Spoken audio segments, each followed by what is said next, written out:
I hope that this showcase online will be successful and engaging.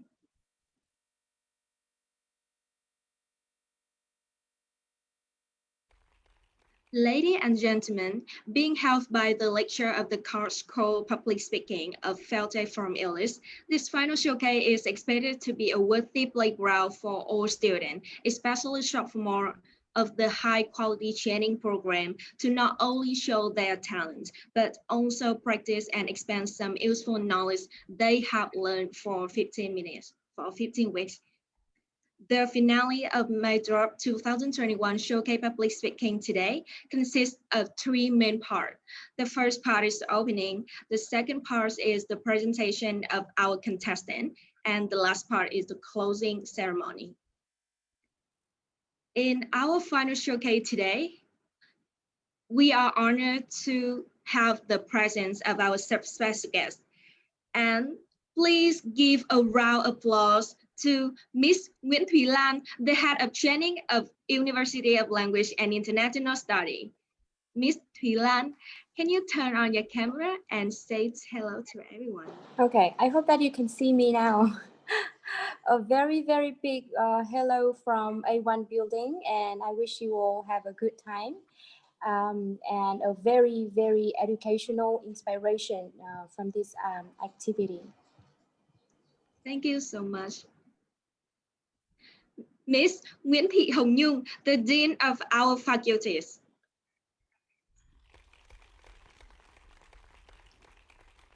Miss Nhung, please turn on your camera and send your greeting to everyone. Oh, sorry, I think that he has had some interruption. And the next guest today, Mrs. Phùng Thị Kim Dung, the Vice Dean of our faculties.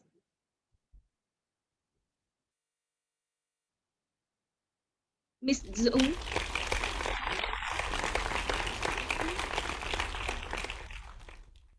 Okay. Mrs. Phạm Hoàng Long Biên, the head of division of English 1. Hello, everyone.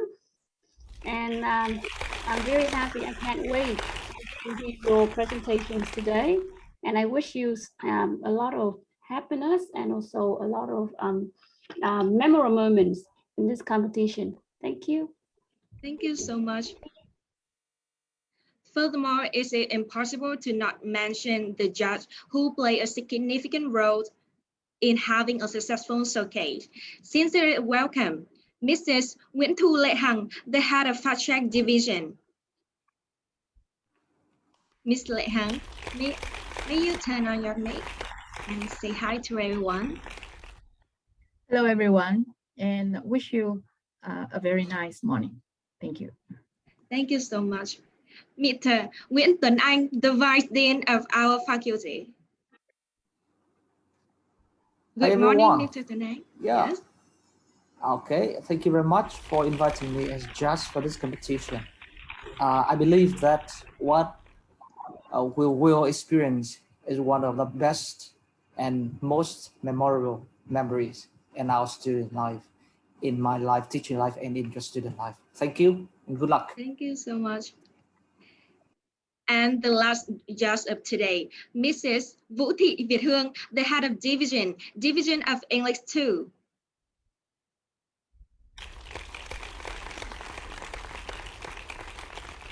Mrs. Việt Hương. Everyone. Yes. Yeah, hello to everyone.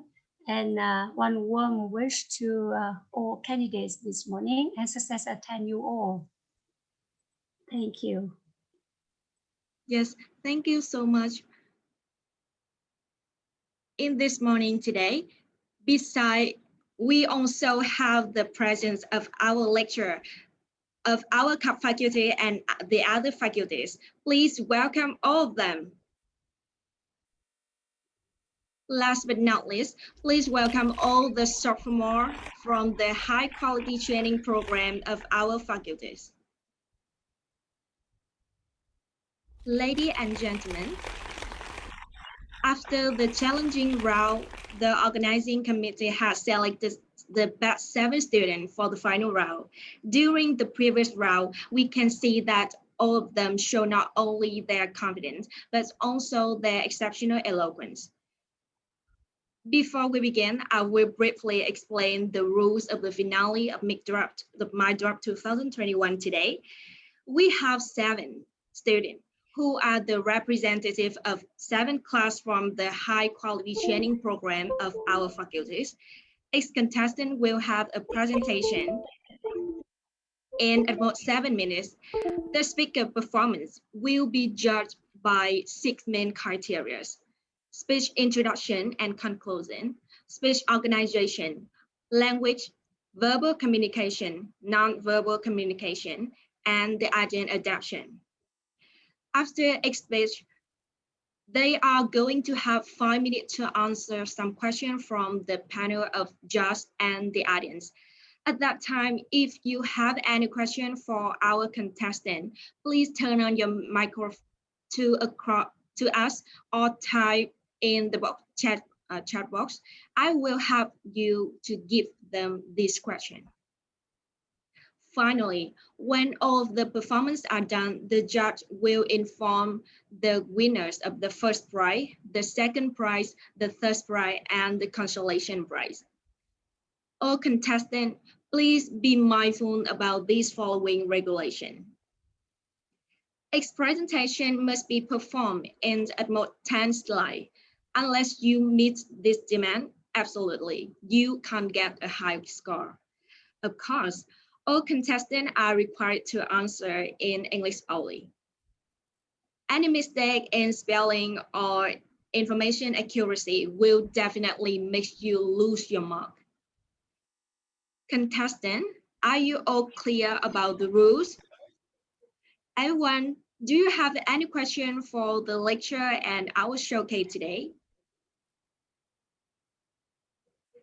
Okay, if you have no question, and then without further ado, let's begin the My Drop 2021 Showcase Public Speaking.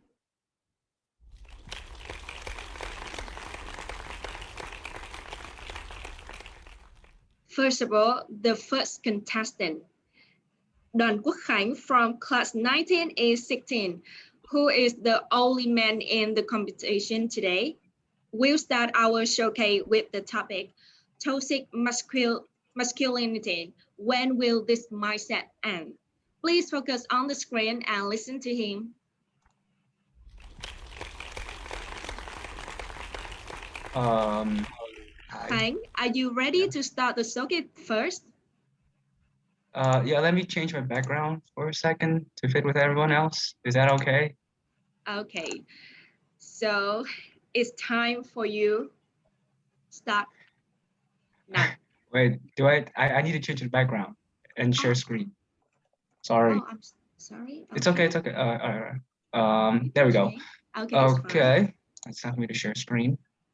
Yes, and now you're ready? Excuse me, I cannot share my screen though. Okay. Can you please stop with the share screen so that Khánh can share his slides? Yeah, okay. Oh gosh. Oh gosh. Okay, can you share your screen? Okay. Can everyone see my slide? My power. Yes, Okay. Cháu đang định làm với cô là chị Huyền liên hệ dí cháu với tập của bạn này tí nữa cháu. We have. Okay. Hôm trước nói với cô là mai. What? Okay. Okay, I think I can start now. Okay, so it's time for you. Start now. Right. Hello everyone. Before we get into the topic today, I would like to tell you guys a story about my past. I think that I used to cry a lot. I was a very emotional child. I even cried in the most smallest situation. I cried when I had the bad marks. However, whenever I cried, an adult would show up and told me, "You're a man, you're not supposed to cry. Man up, you're not a girl." And this helped me to stop crying. However, it has implemented me into a mindset that, one, crying is not for men, and showing emotions is not correct. It's not a thing for men. And two, girls are a weaker species. Women are a weaker species because they're allowed to cry, they're allowed to show emotions, which means that men are always the ones that is definitely much more, it's definitely a more dominating species, which I think that with that experience, it already implemented me a form of toxic masculinity, which is a topic we're going to discuss today. And I have to ask myself a question when I'm discussing this topic, is that when will this mindset actually end? Okay, so before we go to the topic, let's go through the definition first. Toxic masculinity is the concept of showing extreme toughness. For example, men are not supposed to cry, or not showing weaknesses, or the fact that if a man likes flour, that will be considered a feminine trait, which if someone figured out, they would feel ashamed.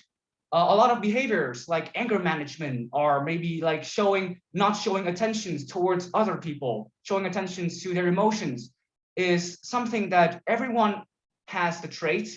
However, toxic masculinity defines that is a trait that a man have, and people who abuse, and people who with this mindset abuse this. They think that, oh, because we're men, we're allowed to be angry, we're allowed to be angry, we're allowed to not care for others. So that is the toxic mindset. So what causes these mindsets, to be exact? What are the causes and effect? What are the causes and effect of this mindset? Let's go through the causes first. The causes of this mindset is physical and psychological superiority. My bad. This mindset was birthed from the fact that in the past, throughout history, men has always shown to be capable of strength. So, and thanks to strength, and with the mindset that, and thanks to strength, we're allowed to evolve and develop throughout history. The thing is, this mindset is outdated, because to this day, they still think that they are the dominating species, and which also leads to dominant instinct. So, they think that with dominant instinct, they think that with these two mindsets, they believe that they could just get through all the problems in life if they show enough violence. They could imply to everyone that, yes, we are the stronger species because we dominate you through brute force. It also implies that they do not care. That this mindset also makes them think that every woman is a weaker species, and they think that with people, and this mindset also make them think that everyone in the LGBT group community is definitely less superior than them, because they're not shown, especially and they're extremely homophobic, because they think that everyone in that group is much weaker than them. So with this mindset, what are the problems if you own this mindset in the first place? Well, the effects, let's go through the effects for the people surrounding them first. They will always in a position to use violence to solve problems. That is why most of the time, as teachers, you'll figure out that bullying only appears with two boys, because they want to show dominance. The other part is that this is just a small step of jumping to domestic violence or sexual violence, because again, these are the methods they think that will show dominance. And also they give the discrimination of sexes. They think that, well, because again, they are a much stronger species. And last but not least, homophobia can lead to extreme actions, which we already discussed. So this is for people surrounding them. How about for the individual who still follows this mindset?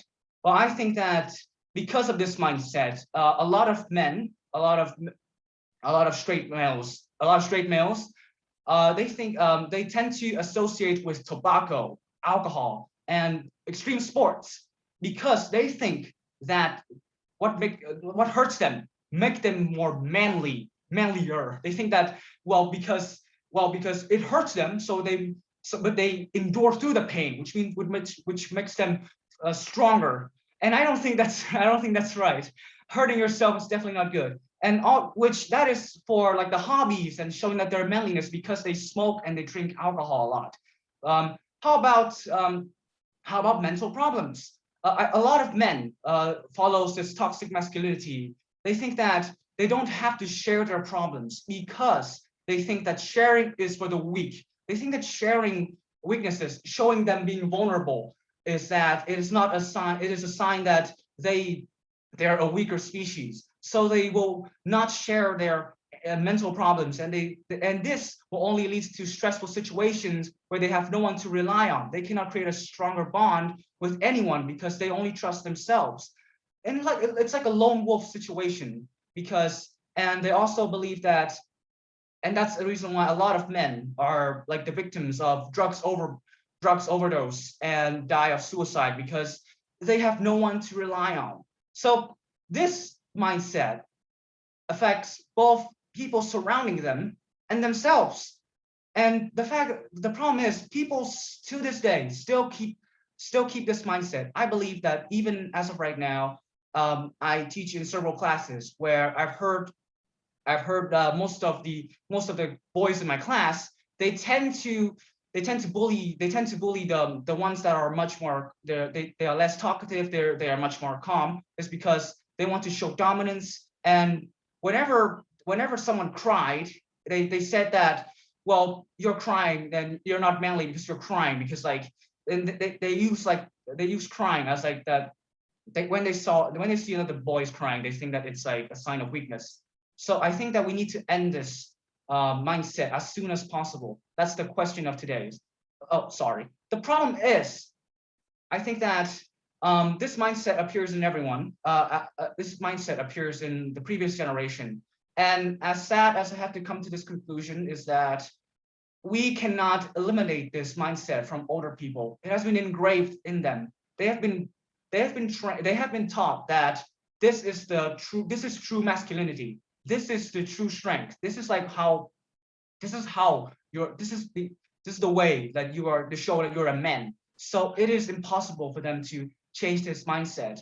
But I think that we still have to try. We still have to convince them that this is toxic. This is bad, not only for people surrounding, but also for themselves. And so that is for the adults. That is for the older individuals. Their mindset has been engraved, so we cannot change it.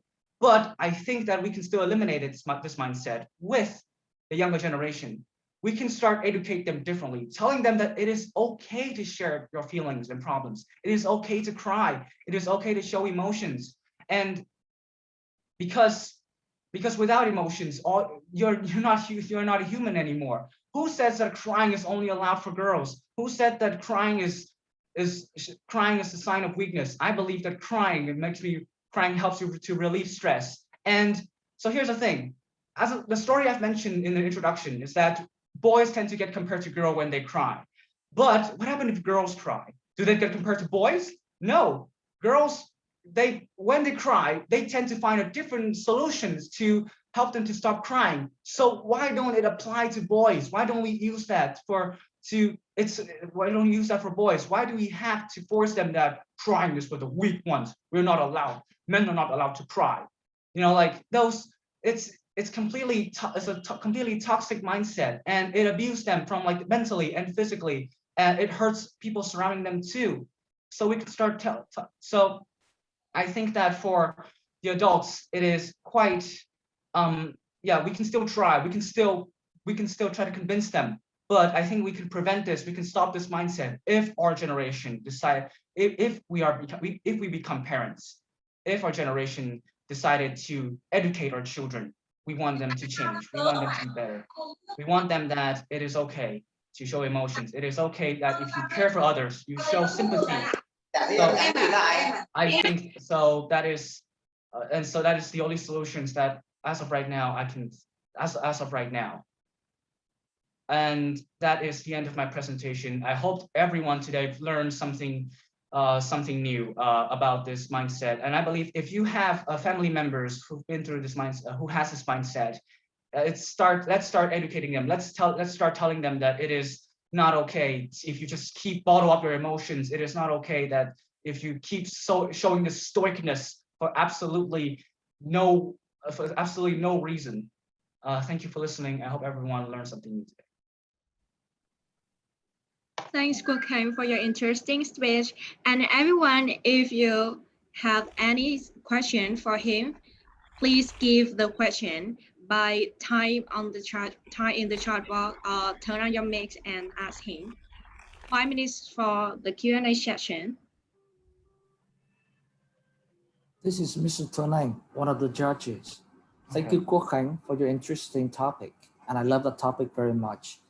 I really learned from your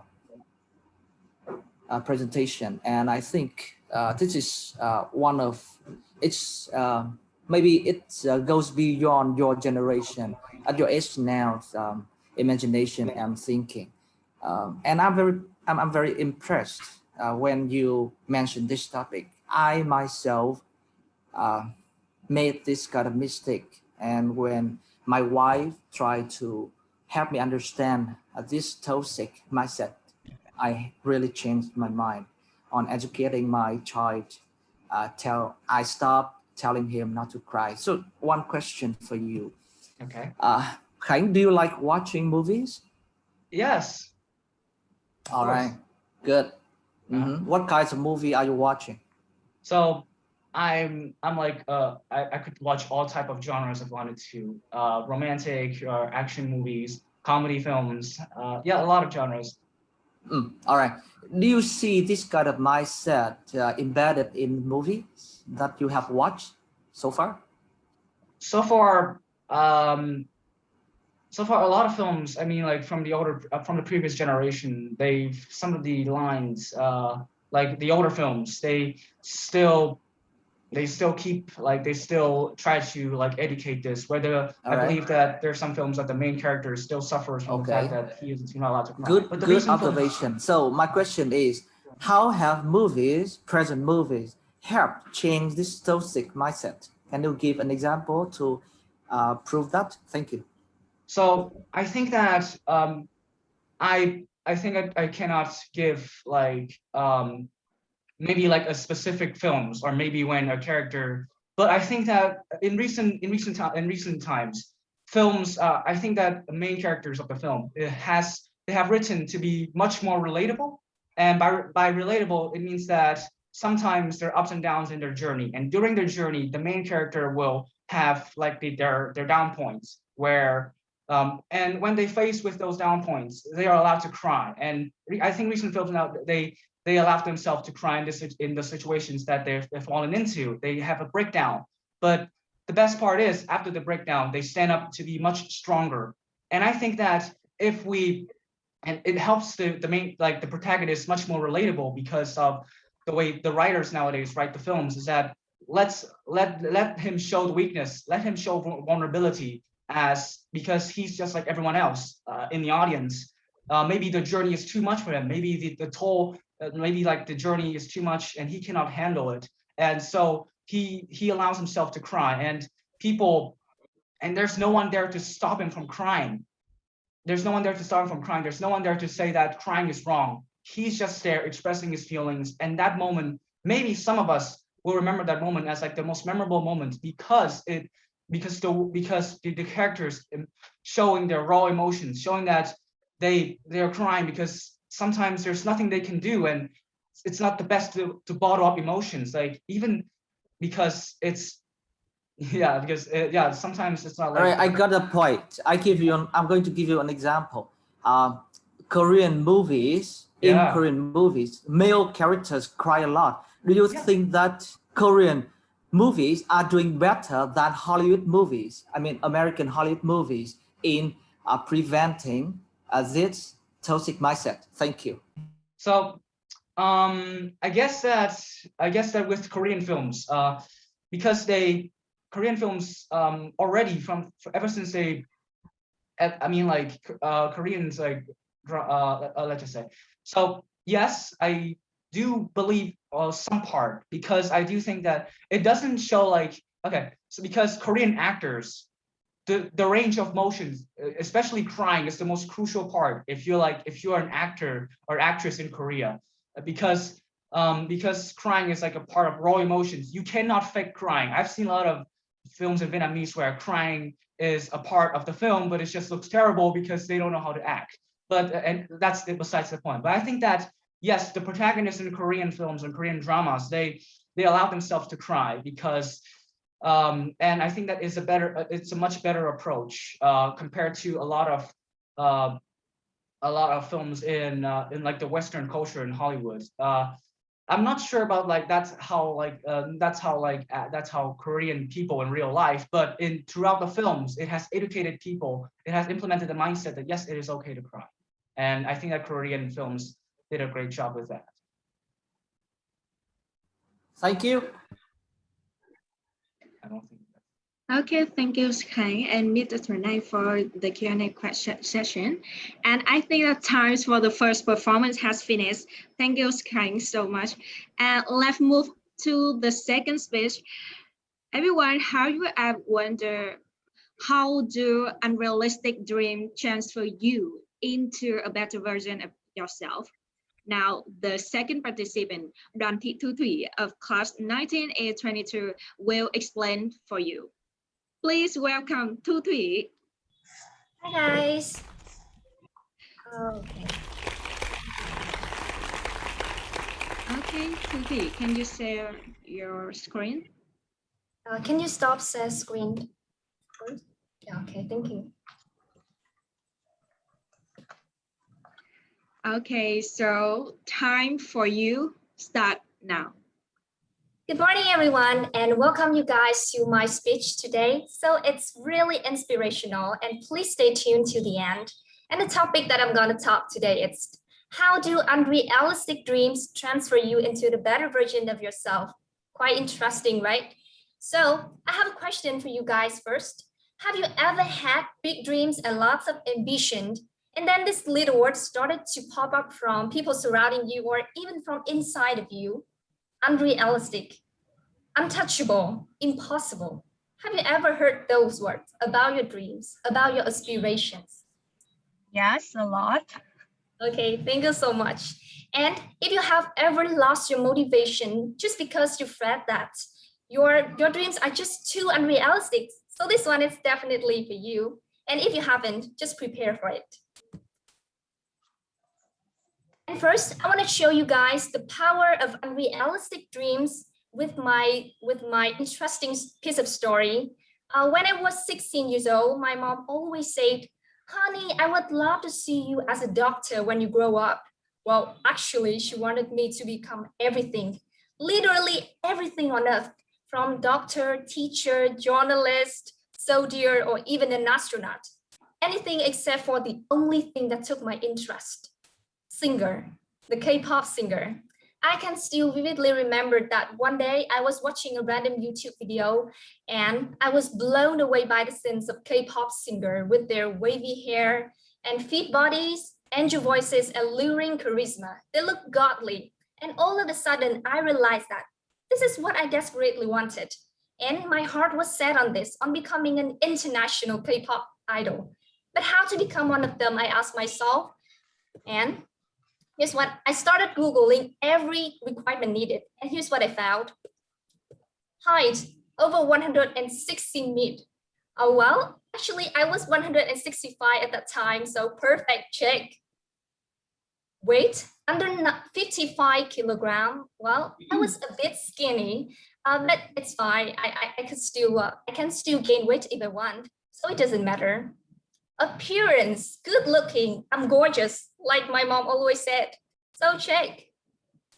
Talent, skills, I cannot really sing, but I can dance and can do some posing in front of the camera. So they are kind of talents, right? Check. Passion, dedication, discipline, endurance. Oh my God, I am the K-pop idol that you are looking for. I'm right in between. And I was so close to where I want to be. There was an online registration from SM Entertainment, which is a multi-billion entertaining company in Korea. And I just needed to send all of my photos and some video clips for the company and waited for the replying emails. And after that, I started working more on my body measurement. Like I woke up earlier in the morning to do more exercises and not to skip breakfast anymore. I also practice singing and dancing every single day and try to be competent in both Korean and English. You know that I thought that I need to communicate to survive. And 3 months later, I kept waiting, waiting, and waiting. But such emails have never arrived in my inbox. I was so upset and disappointed because after all the effort that I put into this, I got nothing back. Well, it was unfair.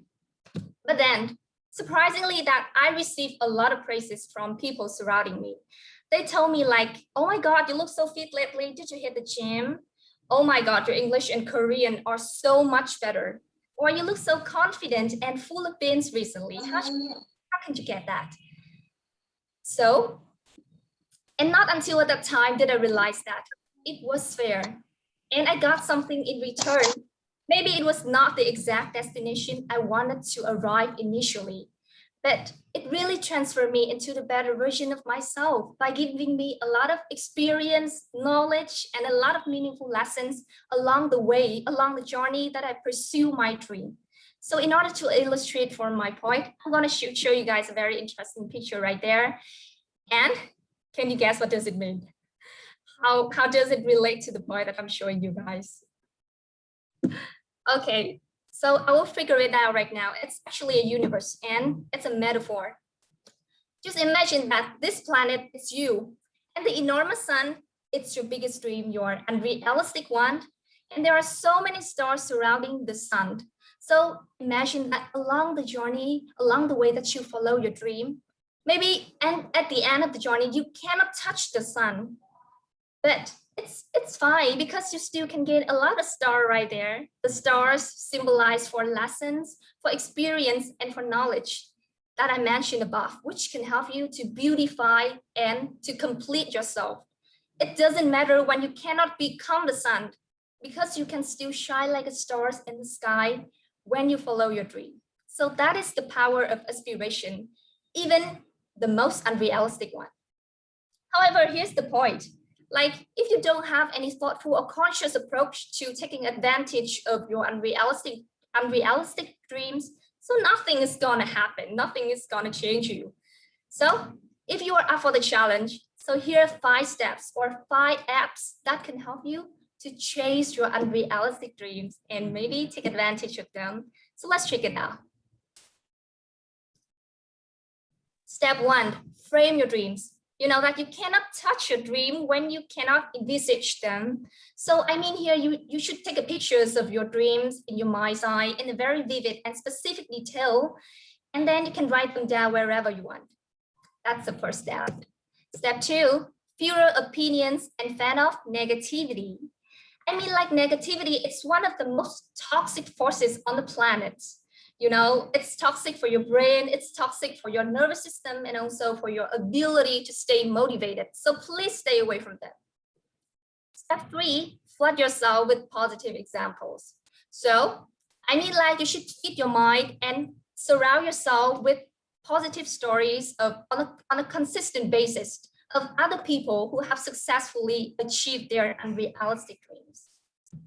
Step 4, fast forward. As what Bronnie Ware's once said, the biggest regret people have when they are about to pass away is, I wish that I have the courage to live my life true to myself and true to my dream, not the life others expected of me. So guys, stop worrying about what people might think or say about how unrealistic your dream is, because it doesn't really that matter. The only thing that matters is what you're gonna do with your dreams now. And the last step, also the most important one, focus on action. Action is the antidote to fear, and you don't need to take perfect action, guys. Just take any action. Do it brick by brick, inch by inch, and step by step. That is how all great things are achieved. And remember, Rome wasn't built in one day. So, well, in short, I just want to say with all of you guys is that unrealistic dreams are really meaningful to our life, and just take them seriously, because they're gonna push you forward. They're gonna inspire you to do some incredible things. So please don't give up on your dreams just because someone say that your dreams are untouchable or unrealistic. And the last thing I want to say is that I dare you to dream big and take actions on your dream. Thank you so much and have a nice day. Thank you, Tuti, for such a worthy topic. And everyone, the judge, can I ask them question for I the have Q&A one question for Thuy. Okay. Yeah, thank you very much, Thuy, for your very interesting talk. It reminds me of the saying that I really like. It is, if people don't laugh at your dream is not big enough. And this is why I often advise my students to dream wide. So my question is, what is your current wide dream? Well, I really want to become the president of Vietnam. Well, many people say like, well, you are a girl, you are female, you cannot become the president. You cannot do that. But because they're like, but I think that I will be the first one who changed the story with my own dreams. Because I believe that girls or boys, it doesn't matter. As long as you have dream and you pursue it. So it's gonna happen. Nothing is impossible. No one can prevent you from reaching your dreams except for yourself. So like what I say, I always feel like negativity from our minds and just pursue it, no matter how hard it is. Yeah. Thank you. You should start running for the position hiệu trưởng sinh viên, right? Soon. Yeah. Okay, thank you so much, Tuti. And everyone, if you have any question for our contestant, please raise your hand by clicking on the button and send her some question. Is there any question for her? This is Mr. Tonai. Yes. Between unrealistic dreams and realistic dream, which are more important? Thank you. Well, I think that in our life, we should have both of them, and they are really equally important. Because between unrealistic and realistic, impossible and possible, we need to have both in our life. I mean, like the unrealistic dreams, they are our deepest passion, our deepest desire in our life, and they will give us the meaning, the true meaning of our life. But if like a certain level of realism, it's also really necessary, but too much can create self-doubt. So I think that they are really equally important for our life to move forward, to still have a very meaningful life, but still can do some really realistic things, not just a daydreamer. How do we know which dreams are realistic and unrealistic? Thank you. Thank you for your question. And I think that I need to base on my ability and my current situation right now. For example, if if my dream is I want to fly in the universe and discover another planet, but I don't even know anything about the Earth. I don't know nothing about the Earth. So how can I discover another planet? So it is unrealistic based on my ability right now, based on my experience and my knowledge. So, and also, yeah, the impossibility or possibility, I think that we can change it by accumulate the experience and knowledge gradually. Yeah. Yes, thank you, Thank Tuti. you. Yes, and the next presentation is from a representative of the class 19824 with the topic self-discipline, a cage of freedom. Please welcome Nguyễn Thị Mai Anh.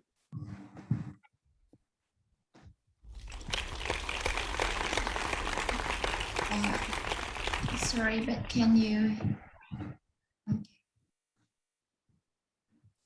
Hi, can you help me to share the screen? Okay. Okay, we can see your screen, and I make sure that you are really ready for your speech. Yes, and your time is start now.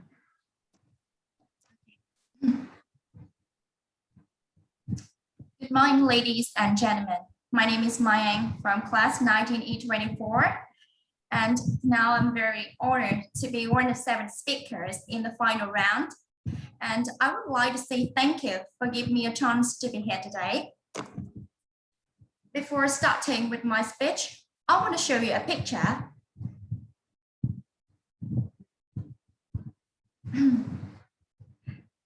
Have you ever been in that situation when it's time to study, but you accidentally see a scanned image or a drama about your favorite idol on your new feed?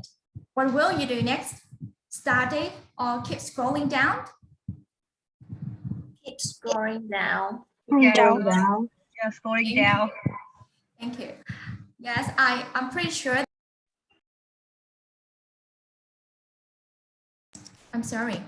I'm pretty sure that most of you would choose to surfing the internet rather than doing a boring thing, studying, right?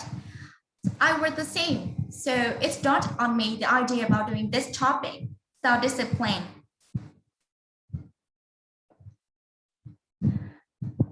There are 3 main sections in my speech about definition, reasons, and resolutions. And let's come to the definition first.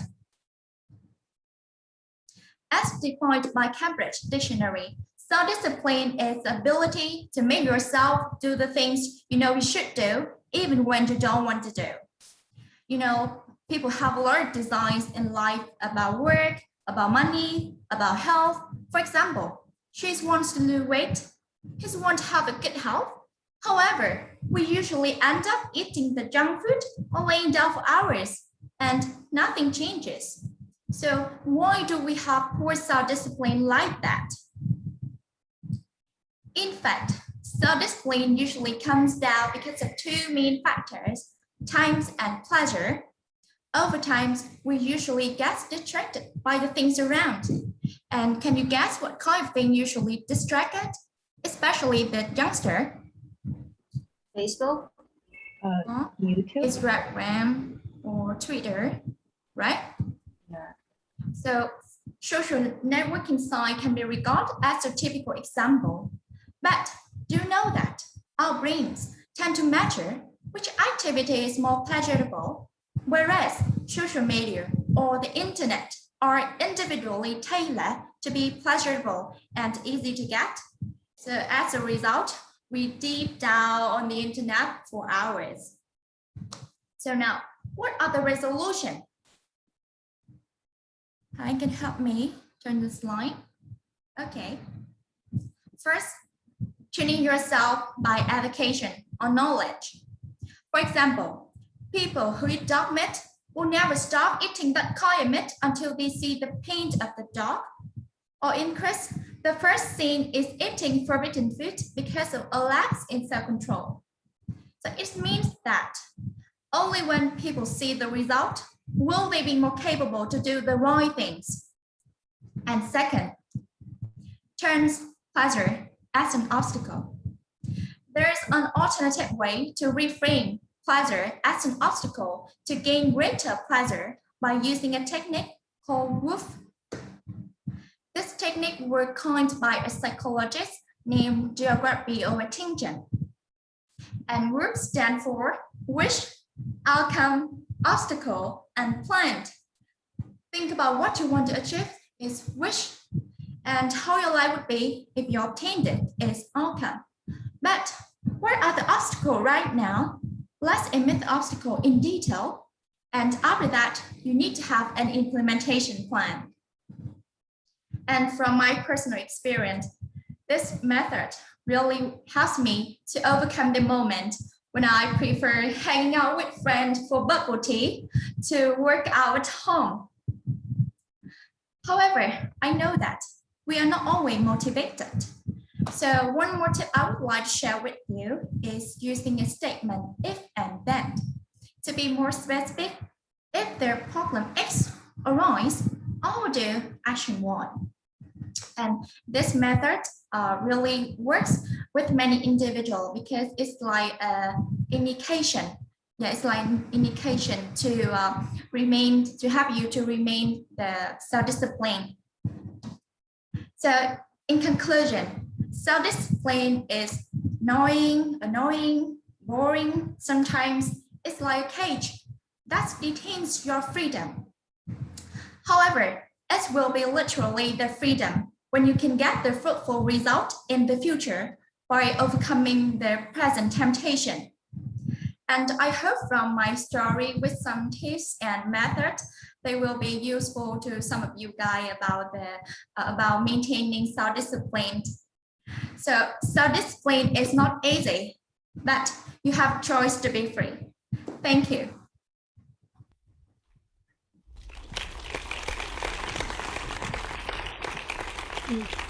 Thank you, Maya, for your performance. And, Yes, I have a you question. can give the for Maya. question. Yes. There is a saying that self-discipline brings personal freedom. Yeah, as I have presented in your speech, in your talk. I have a question for you. So how helpful is self-discipline for a person's success? And name two most important factors for this, in your opinion. Okay, thank you for your question. So interesting. As I mentioned, when we talk about self-discipline, we suppose that it's like a cage, right? It's like cage. However, self-discipline means following the rules and regulation. And you know that most of rules and regulations are established to help people to live, to action, and to work in the right way, and to get the best result. So if you can follow the rules and regulation in the long terms, it will help you to achieve your goal, and you will be more proactive in your own way. So it means that you are free to choose how to live and how to work. And about the question and about the the two people I would like to share. The first one is Jim. He's an entrepreneur and also a motivated speaker, and he has a quote I really like is, you have to choose between the pain of self-discipline and the pain of regret. Until now, this is really in my mind, and it's very useful for me to doing this topic about self-discipline. And the second person I would like to share is my mom. She's also my teacher, my English teacher, who taught me since I were in secondary school. At first, I wasn't interested in English. I hate it a lot, and I just love learning math. However, by her discipline and her lessons, she helped me a lot to realize my really dreams, and help me to take the small steps to reach my dreams to become a flight attendant. And she's also applying many self-discipline for me to help me to learn something, to learn English, for example, carefully, and to get the most fruitful result. And that's my question. That's my answer. Thank you. Yes. And from your experience while you are growing up, how you are developing or forming your self-discipline, in work, in your study and life. Thank you. Share about how I apply the self-discipline into my study or my work. To be honest, I have a hobby of doing bullet journal. Do you know bullet journal? Mm-hmm. It's kind of writing diary, and before each week or before each day, I usually note down everything I need to finish in the week or in the day. And it's really helped me a lot to keep track of everything I need to do. However, just note down everything is not enough. I need to give a reward, and I need to give a box to. I need to give a box to. If I can't finish the goal or the work in the day, I will have to do something like I have to run in 5 kilometers. Or if I can finish my goal, I can't enjoy 1 hour just watching the YouTube. And so by applying that kind of thing like bullet journal, it's helped me a lot to keep track everything in my life, and it's helped me to be proactive in my life. Thank you. Yeah, thank you for your answer. And I think that you must have a strong discipline, yeah, to be success and to attend the contest today. Thank you. Thank you so much. Yeah. Thank you, Mrs. Việt Hương and Mai Anh. Everyone, do you have any question for Mai Anh? Okay, if no, we will move to the next participant. Next participant of today is Nguyễn Văn Anh from 1914. She will give us a fascinating topic. Virginities do not judge a girl characters. Please look on the screen and listen to her. Excuse me. Can I like turn off my my background, please? Because it's kind of it will be like a little bit blurry. Of course you can, Văn Anh. Yes. Okay. Okay, we can see your screen. And are you ready? Oh wait, pardon me for a second. Okay. Okay. Okay, I'm gonna start now. Okay. Please, everyone. Yes. Please take a look at my window first. Can you see a piece of paper? Yes. Yes. Yes. As you can clearly see, it's already having a physical impact to it. Pretending this is my virginity. So after this moment, what kind of person do you think I am? A good one or a bad one? A pretty tough question to answer, right? I've been doing research about this problem for a pretty long time, I believe, and now I'm confidently sitting here, not to only enhancing your knowledge on a problem that I believe should not be considered sensitive anymore, but to also change your perspective on an anatomical misunderstanding, which is virginity does not judge a girl's character. First, we're going to learn a little bit about the female thing, the vagina. To be more specific, the hymen. The hymen is a small piece of skin found inside the opening of the vagina. In Vietnam, we call it mang chinh. According to scientists, hymen comes from different shape. On your left, you can see your hymen can look like an ellipse. On your right, your hymen can have holes. Some women have a very thick hymen, and others don't even have hymen. So there is no standard of normal to what hymen actually look like. In fact, your hymen kind of look like this, a scrunchie. As covered earlier, every hymen is unique. So there's also no set standard for finding evidence of penetration.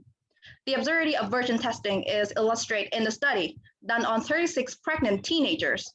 And when doctors examine their hymen, they can only find 2 out of 36 girls who had a sign of penetration.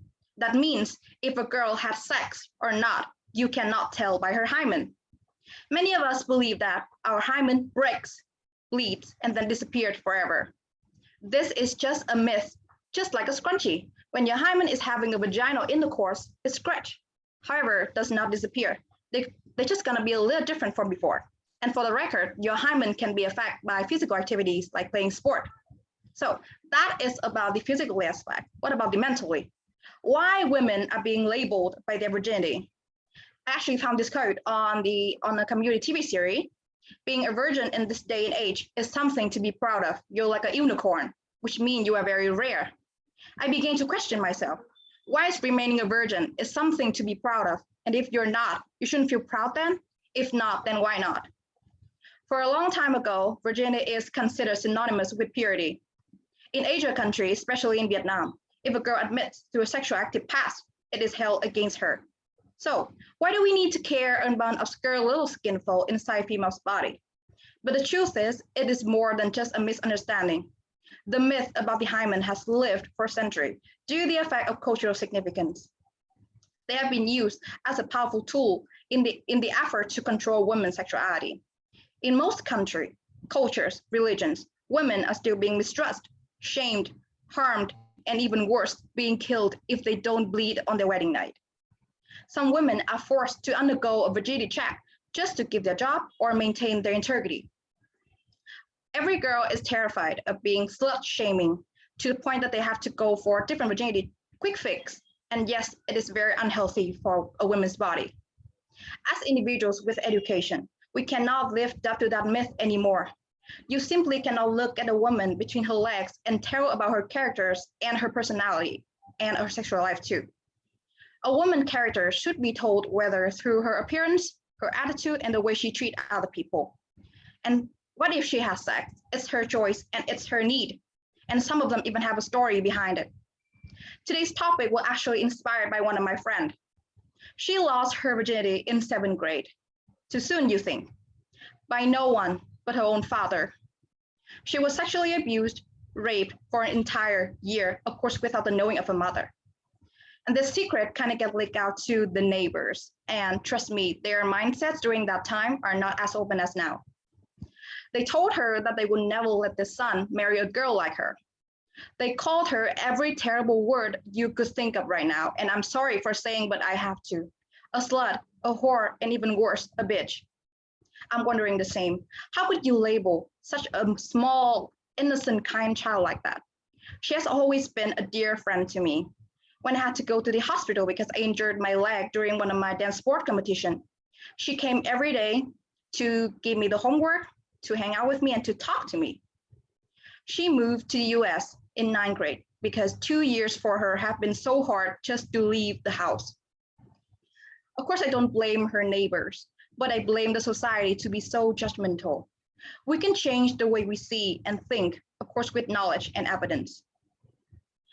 And yes, I know it's not going to be easy to alter such a long-lasting and cultural dependent prejudice, but we can try. I want to see every daughter, mother, husband, boyfriend to know that the hymen is not something that can prove virginity, and virginity cannot be a basis to judge a person. I am a virgin, you are a virgin, it's totally fine. And if you're not a virgin, that's great, there's nothing to be ashamed of. Women can have a choice, and women can have freedom about their own decisions and their own bodies. And before my very last word, I want to tell you something that's small, but strong enough to stay in your mind and should be trending right now. And I'm actually calling out for action. A hashtag, and please don't underestimate the power of a hashtag. And my hashtag for today is hashtag normalize virginity. I'm Vân Anh from class 19E14. Thank you for listening. Thank you, Vân Anh, for your inspiring speech. And you have 5 minutes in the Q&A section. Yes. Please give the question for our contestant. This is Mr. Tranang, and I believe that you want to hear question from me. In the chat box, I typed wow, wow, wow. As a comment, very, very appreciation of what you have just shared, presented, and I'm very impressed by what you have said. Excellent. The question is, I think today we are not talking about women's virginity anymore, for me, in big cities, or personally for me. But we are talking more about men's virginity. What do you think about that? Men's virginity. Thank you. Yes, thank you for your question first. I believe that at the end of the day, we're all human. And I think that I haven't mentioned this in my presentation, and eat, sleep, and sex is 3 of human basic needs. So whether if you choose to have sex or not, it's your choice, and whether if you're decided yourself as a virgin or not, it's your decision, and we should all respect that. Thank you. That is my answer. What I mean here is, for a long time we just put focus on women's virginity, and it seems that men's virginity is not a thing in society. Men can have sex with as many girls and women as possible, and as they wish, as they want, and there's no problem for them. Do you think that it's unfair for women? And as a student at Ulis, what is your plan to change that, as you stated in your action plan, in your hashtag? Thank you. I think that it all can start from education, and if we educate ourselves, or like older generation, we have the knowledge about this problem, we can all like inspire younger generation to know about this problem. And I think that virginity is no longer just about women anymore. And today's topic, I actually just talk about women because I have a story, because my friend and women used to be called out for this problem, and men, they don't really acknowledge the fact that they are suffering from this too, but they are, and we are all human. So we should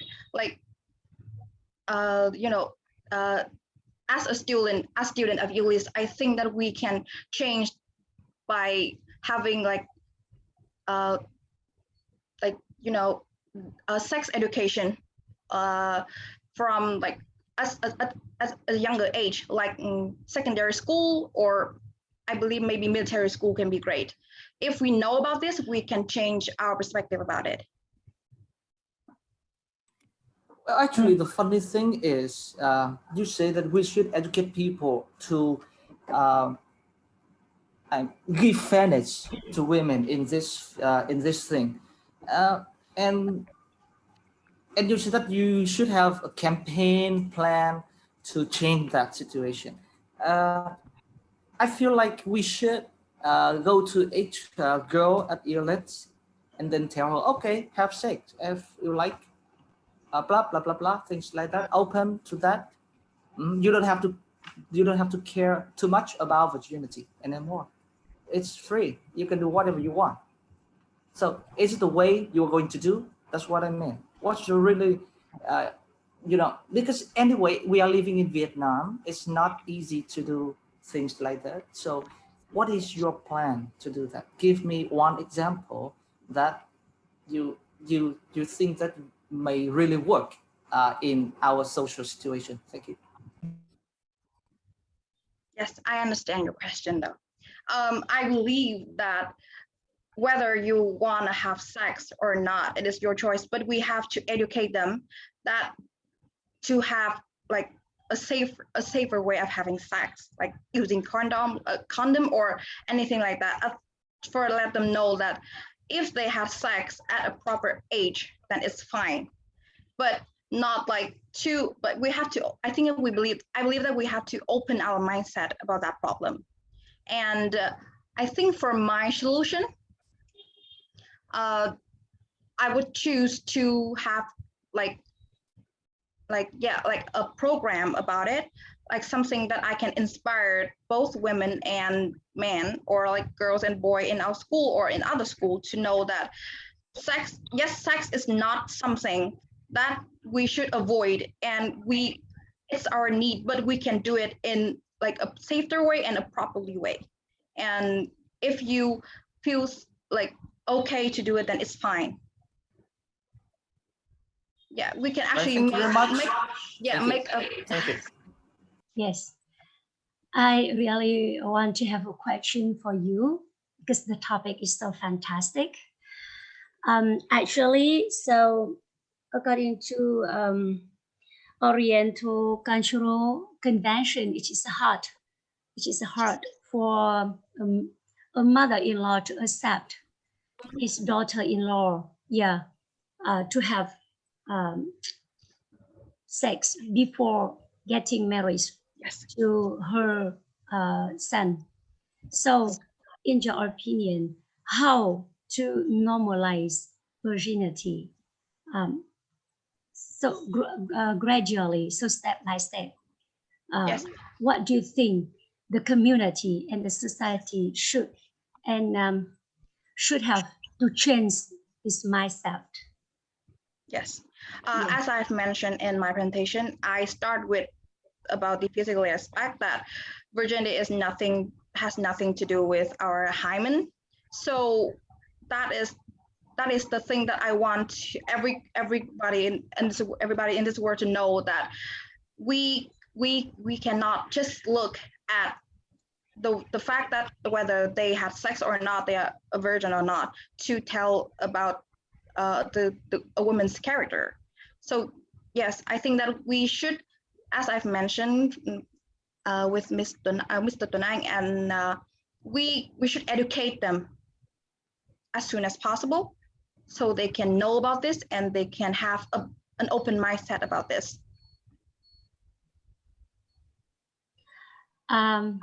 So if you are in the positions of a mother-in-law in the future, would you accept a daughter-in-law in such a case?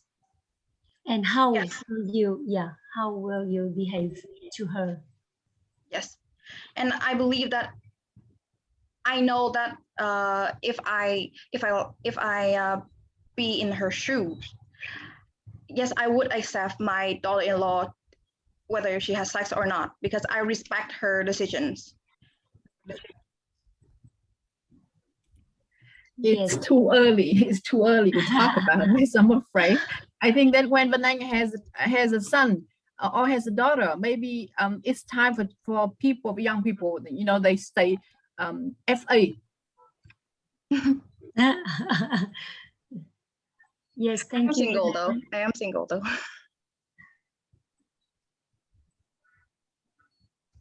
Okay, so. Yeah, so impressive talk.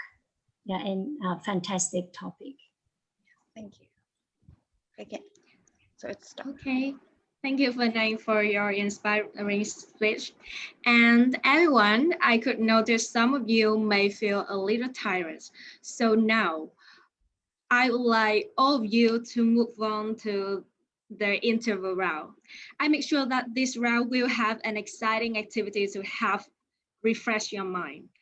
I am going to give 5 questions relevant to each speech in the showcase today.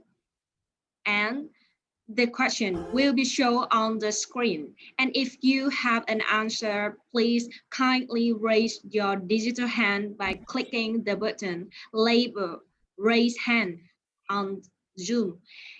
For each correct answer, you will receive a special gift from the organizing committee. So are you ready, guys? Okay, so it's time for the mini game. The first question: who is the author of the famous speech Hịch tướng sĩ? A. Trần Quốc Tuấn, B. Trần Quốc Toản, C. Trần Hưng Đạo, and D. A and C. Please raise your hand. Okay, Nguyễn Hải Chi from class 19A23.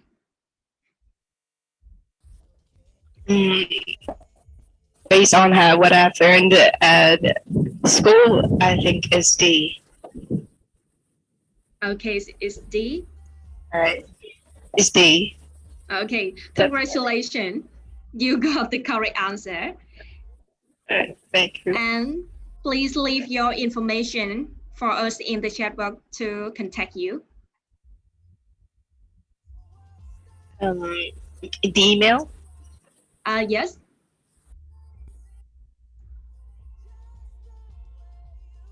Okay, now we'll move on to the next question. Number 2, on which day did Uncle Ho deliver the Declaration of Independence?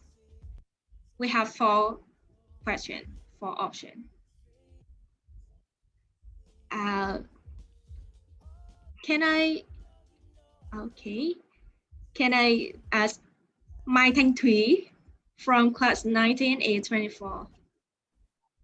My answer is C. Your answer is 3, C? C. Okay, that's right. This is the correct answer. And you also please leave your information for us in the chat as well. Next question.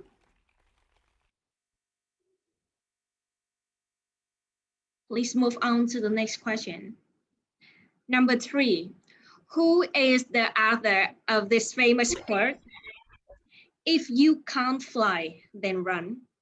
If you can't run, then walk. If you can't walk, then crawl. But whatever you do, you have to keep moving forward. We have 4 authors, 4 options.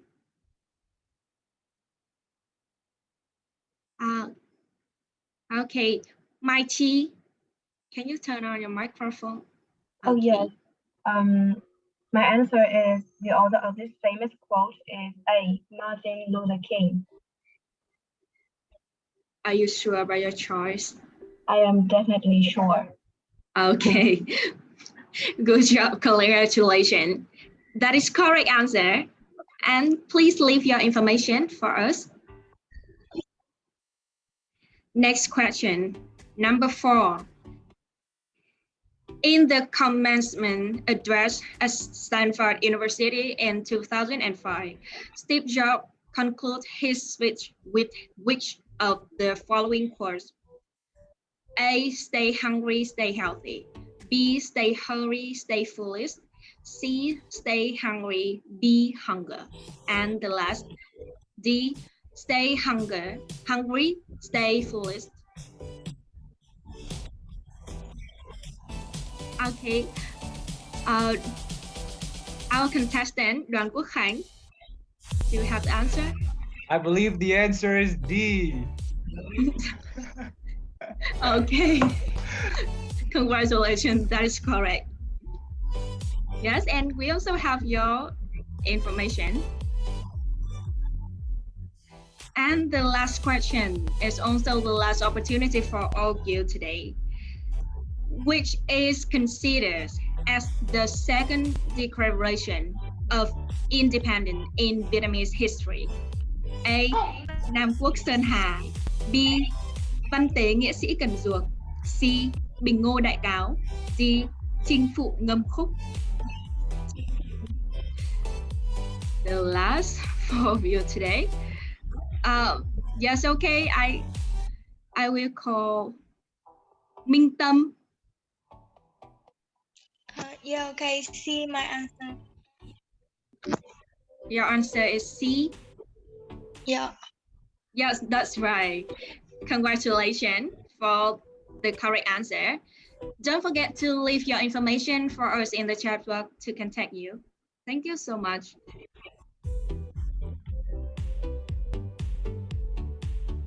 Okay, everyone.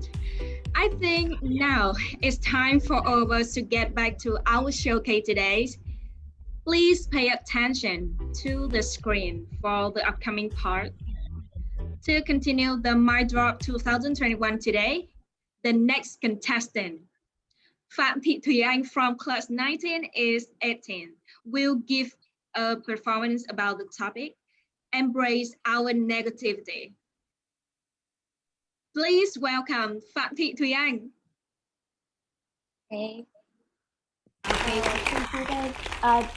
Hải Anh giúp cô có thể check lại xem các thầy cô giám khảo đã vào chưa trước khi mình bắt đầu cái bài thi mới nhé. Cảm ơn Hải Anh. Hải Anh giúp check xem là các thầy cô đã quay lại chưa nhé. Tuấn Anh is back. Thầy Tuấn Anh đã ở đây ạ. Vâng, cảm ơn thầy. Các cô ở đây hết rồi đúng không ạ? Dạ, em cảm ơn thầy cô ạ. Yes, okay. Yes, thank you. Thanks our beautiful MC so much for introducing me. And hi guys, I'm Thuyang and I'm from class 1918. Yeah, so I'm ready to start our presentation today. Thank you. Okay, so your time start now. Okay, so hi everyone. So are you a person who's always energetic and smile with everyone, but actually easily sad and sometimes very sensitive? Or are you a person who frequently or sometimes worry and anxious about life and you couldn't get over it and you try to hide it and avoid it? So if the answer is yes, it will be a miss not to listen to my presentation today. Well, my friends often describe me as a person who always give out the positive energy and always happy. So in other words, they consider me as a girl who doesn't know the definition of the sadness. Well, how ironic it is since I have to admit that I'm a person who's really vulnerable and sensitive. But simply, people cannot see it from me because I can know how to embrace my negativity. But before, I just like all of us, when I'm sad, I used to distract myself. I try to resist my negative emotions and I try to push the pain away. 2 years ago, I had a dog and his name is Boo and he's my best friend. He's more than just a dog, he's our family's member. But unfortunately, he died because of a fatal disease in dogs. And at that time, I was completely fallen. And I just still try to pretend like I'm good, I'm okay. And I forced myself to forget about it. But nearly a year, I couldn't forget about it. And I cried every night. And I decided to not raise any animals anymore. And I felt like I couldn't get over the pain, and then I continued try to hide it and run away from it. But then I realized I was only running away from myself. I I just imagined that our negativity is just like the baby, and if that baby cries, and we just ignore it, hide it, or avoid it, it will cry and cry forever. When we listen to it, accept it, and appease it with love and care, it will stop. So instead of rejecting my negative emotions, I let myself melt into my pain. I got the bottom of it and try to understand those negative emotions. I try to understand that grumpy baby. Actually, it's not something bad. It's just our feelings. It's like a part of ourselves. And if we are denying it, we are denying ourselves. So that time, I decided to accept my feelings. I didn't try to hide it or pent it up anymore. I tried to embrace it with love and tenderness. And gradually, I could accept that my dog had just gone to a better place and I could find relief and softness amidst my vulnerability. And finally, I got over it and I'm ready to open my heart again. And now I'm raising 4 cats and I'm getting used to it and I enjoying life. I also realized that not only sadness, but also other negative emotions like anger, fear, worry, or shy is just useful emotional responses to certain situations. For example, fear will help us to survive. Without fear, we would be crossing the street without looking, or we wouldn't think carefully before making an important decision. Or worry will have us to prepare carefully for our examination or just for our showcase for me. Well, one of my favorite author, Oliver, he said that embrace our negativity is an unconventional approach to achieving the positive result. And I know it is kind of difficult first, so you can follow my 3 steps. Firstly, you have to kindly welcome it, wisely explore it, and then you can kindly soften it. Well, I'm sharing this not to mean that we have to be negative and say goodbye to the negative thinking, to the positive thinking, sorry. I just want you to understand your actual feelings and love it, accept it, and respect it. And remember, whenever you having pain or you feeling sad, just accept and welcome it, then explore to understand it, and then you can soften and get over it. And I need love, you need love, and we all need love. So does our negativity. And that's all about my presentation today. And I hope you enjoy it and you can learn something from it. And thank you so much for paying your attention. And if you have any further questions, feel free to raise your voice. Okay, thanks Thủy for such a delightful performance. And I am sure that Thủy are very pleased to answer all of your questions. Is there any question for Thủy?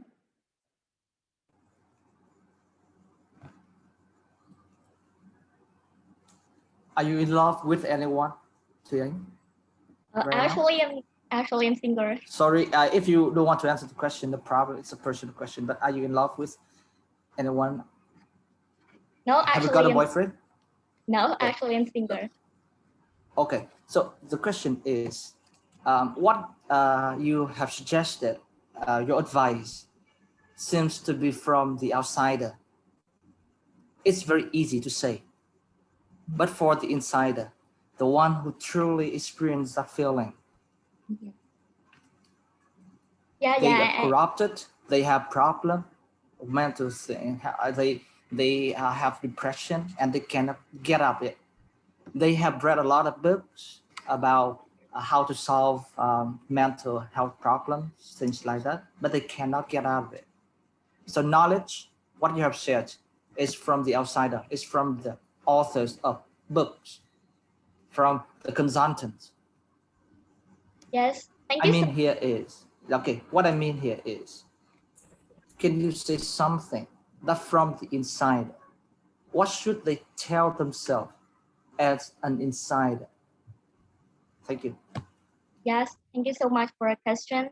And actually, I can give this advice from the vibe of the person who in the story of mine. Like, you can follow my story about my dog. And actually, every day I suffer from a lot of negativity and a lot of problems. And sometimes I feel like I couldn't get over it. And sometimes I try to avoid and try to hide it. And I think everyone or all of us here today also try to do that whenever we have a problem or whenever we have something sad. So we have to know that it's not something bad. I have to mention again, it's just our actual feeling. It's not something very bad. So we have to accept it, and so that we can confront it and can get over it. Yeah, thank you. Thủy Anh, I have a question for you. Yes. It's very interesting message here that you are delivering. What do you think about the role of the people around you towards your negative feelings? Yes. Okay. Yes. Thank you so much for a question. I think the people around, like our friends, our families, play a very important role in our life. They just like the trigger for our emotion or our, just like other important as well. That when we have some problem or we have something bad, we tend to keep it for ourselves and we cannot share it to everyone. So I think the first one to do is to deal with it by yourself first. But I'm not denying the important role of everyone around you. And for example, if you can share it with your friend or share it with your family, is very good, and we can and everyone can give you advice, so you didn't have to be deal with, cope with it, cope it by yourself anymore. Yeah, I think. Thank you. And I believe that you have learned how to embrace your negative feelings. Yep. And my next question is, are you able at the moment to have empathy for other people's negative feelings? You can understand and embrace your negativity, but are you at the stage to have empathy for other people's negativity? It's kind of very interesting question. Thank you so much. And I think our negativity or others' negativity is just the same. It's just a feeling, and it's just something, a part of ourselves. And in the role of a person who has to, be empathy to other negativity, right? So I think we also should apply my 3 steps. First, you can ask the person what the problem they have, so we can, accept it and tell them how to accept it or tell them how to welcome it.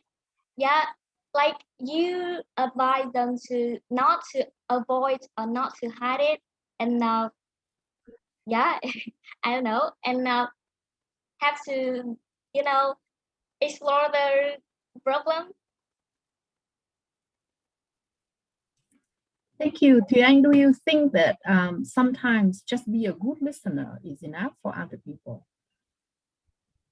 No need to apply the steps, the techniques that you mentioned, but just be a good listener. Yes, but yes, I think.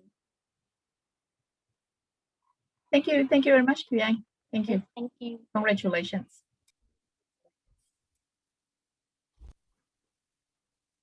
Thank you, Tuyang, for your speech. And now, let's move on to the 7th contestant, Nguyễn Phương Thảo from class 19A20. She will talk about the topic inner self-healing. Please welcome Nguyễn Phương Thảo. Phương Thảo, can you turn on your camera? Okay. Yes. Okay. We can see. Hello everyone, and my name is Nguyễn Phương Thảo from class 19E20, and today is such a great honor for me to be here in this final round of my Grok 2021.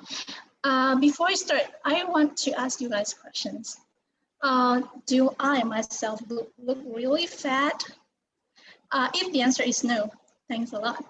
But back to when I was a secondary school girl, I was a dark-skinned fat girl, being called Belle at school. At that time, my friends thought it was such a cute name for me, but to me personally, it was such a torture. It got deep into my subconscious mind that over time, that emotional pain didn't even fade away, and it kept obsessing me to be a girl, now always sensitive and ashamed of my body. And if anybody back at that time gave a comment on my body, then I just want to throw a tantrum on their face immediately. You see, when we have emotional pain, of course, our mental mind can't be well functioned, and we even out of control of our own mind, right?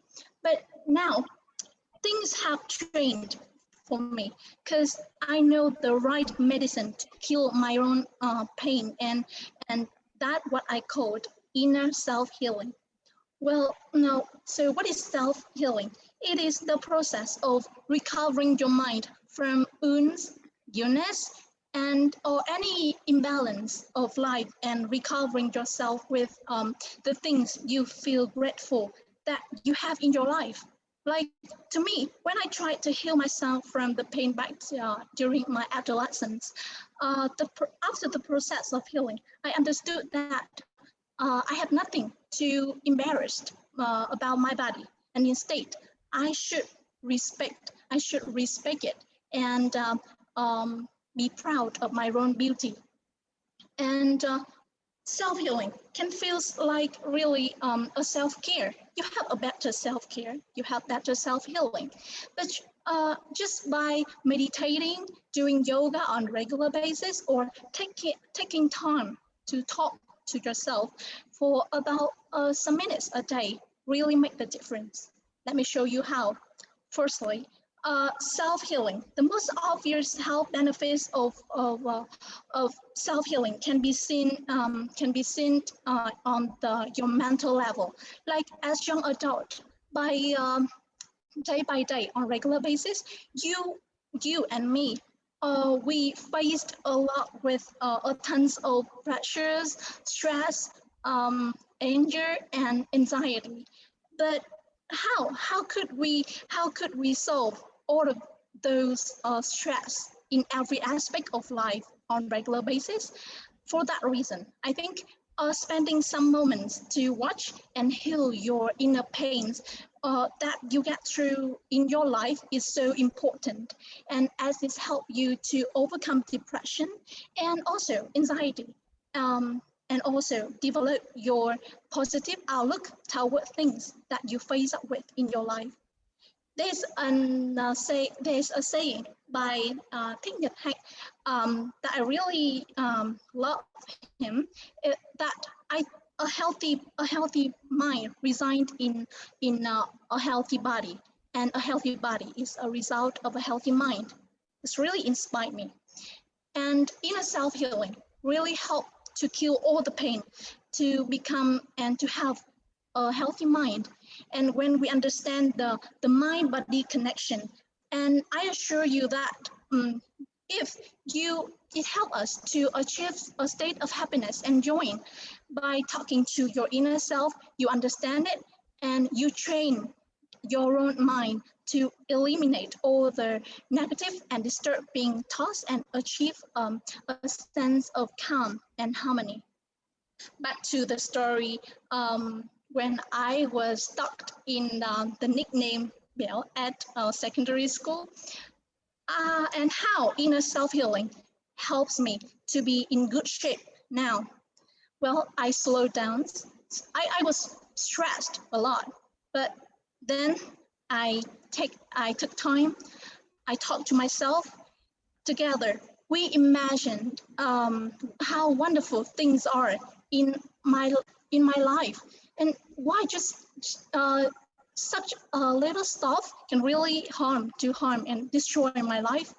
I imagine myself in the gym, working out, getting in shape, and receiving compliments from friends. And this has been a motivation for me to do a lot of workout and achieve the body that I want. And because by eliminating all the negative thoughts and focusing only on the positive side of my life, I really did what I want by self-healing. And I believe that all of us have different pains. Some try to forget, some choose to struggle, and some just ignore them. But finally, forgetting pains just result in more pains. And only by facing and listening to ourselves, inner self, and only by healing our own pains that we could really create the power to live a better life, to live better in our life. So last, I just want to say that don't be afraid of pains, because it's a part of being human. You will get over, you just need to take time and take care of your own self. You will live a fulfilled life. Thank you a lot for listening.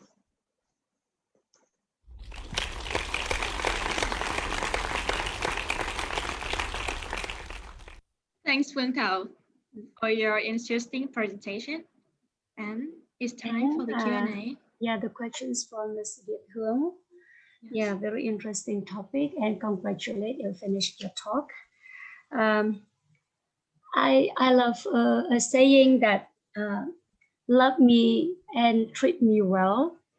And your topic is related to the previous topics that embrace the negativity, and to some extent, so the two topics is closely related to each other. And do you think that think positively or find the best in a bad situation will help to heal the pain? Well, thank you a lot for your questions. My inner self-healing message here is that you should really face all the negativity in your life, and you spend time to think of it. Like mistake make man, and man make mistake, and mistake makes man. So we just need to face up with it, and from it we learn that it will boost it. It will help us to be better in the future, instead of just focus too much on the negativity and feel terrible about it. Now we talk to our inner self and learn from it instead of just feel terrible of it. Yes, which means that accepting the truth is a medicine, to heal the pain, right? To cure the somehow, because when we accepting the truth, we face the truth, and we learn to be better from that truth. But if we just ignore what people are talking and saying about you, then you cannot be better just by yourself. Yes, and one more question for you. I remember another saying is that you have said no one is perfect, and man makes mistake. Anyone can make mistake. And there is another saying, to err is human, and to forgive is divine. It's divine. And do you think that the message from your talk is that we forgive ourselves, we will live better, and this is the way that we love ourselves and we treat ourselves well? During my childhood, I experienced and suffered from some trauma, and really is both from my mistake and other mistakes as well. Anyway, when sometimes when I look back, I think that if I do not have those mistakes and I do not accept it, I cannot have the better version of myself as nowadays. And even though I blame, last time before I blame a lot for those mistakes, but then gradually I learned that we have both negativity and good things in our life. Just learn to sit quietly and think all about it. Just accept the mistake you have made, because that will create the better version of you. Yes. So accepting the truth is that we love ourselves, and you accept you accept other concept, and you find the best thing in a bad situation that the outside will bring to you. Congratulations and thank you to come to us today. Thank you for now. Yes. Can I have one question for Thảo? Do you think that because I myself, I believe that for people who have very strong self-motivation, they can heal themselves a little bit more easily than people who don't have a very strong self-motivation. What do you think about this? Is there any difference between strong people who have very strong self-motivation and people who don't have very strong self-motivation? Thank you for your questions. Well, I think that whether you have strong emotion or not, you still find the sorry, not strong emotion, self-motivations, very strong self-motivation. Yeah, if we really have, as I've said, we can learn from every lessons and every mistake of our life, and I think that every mistake is also a motivation. And whether you have strong self-motivation or not, you still can learn from that. As long as you can, you are aware of the importance of the mistake that you have made and what lessons you can learn from it. But at least whether you have strong self-motivation or not, it's still a lessons from the mistake, and you can learn from it. Thank you. Thank you. Yeah. This is Mr. Trenang. Thank you, Thảo. Do you think that inner self-healing can be trained, or is it just a kind of inner instinct? Thank you. I think inner self-healing, I myself have practiced inner self-healing. Like I just do some meditation, and I feel like when I sat still and just think, just talk about all the lessons, all the things that have a big influence in my life, I really took lessons. I really took lessons from it, and I don't think that it's just personal instinct, to be honest. I think everyone can. Okay, so in fact, a lot of people killed themselves even when they had joined classes, training courses like you have taken, or like you mentioned, with the monks, with other experts.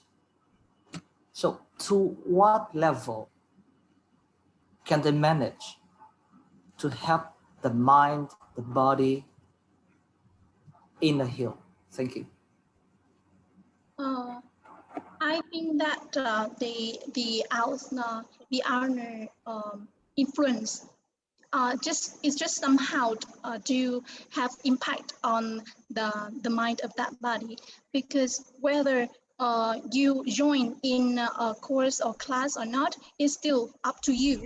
And a person, and I think that every person should be aware of the importance of inner self-healing as soon as possible, so that they can be aware of the importance of learning from mistake, and they really can take lessons from every trouble and every things that they getting through in their life. Right, thank you. I know it's very hard to answer the question, how many courses is enough and how much time for practice of inner healing is enough. I know it depends on each individual, but anyway, it's a good answer. Thank you very much. Yeah. Thank you a lot. Yes, thank you, Phương Thảo. You have done your presentation. And the last presentation of today, please concentrate on the screen with Vũ Khánh Linh from 1923 with the topic Sex education should be a mandatory subject in Vietnam. Please welcome Vũ Khánh Linh. Pay attention, everyone. My name is Vũ Khánh Linh, and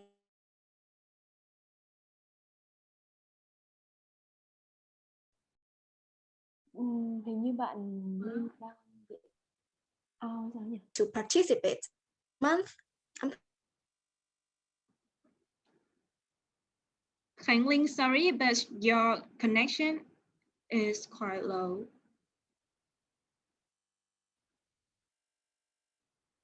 So can you start again?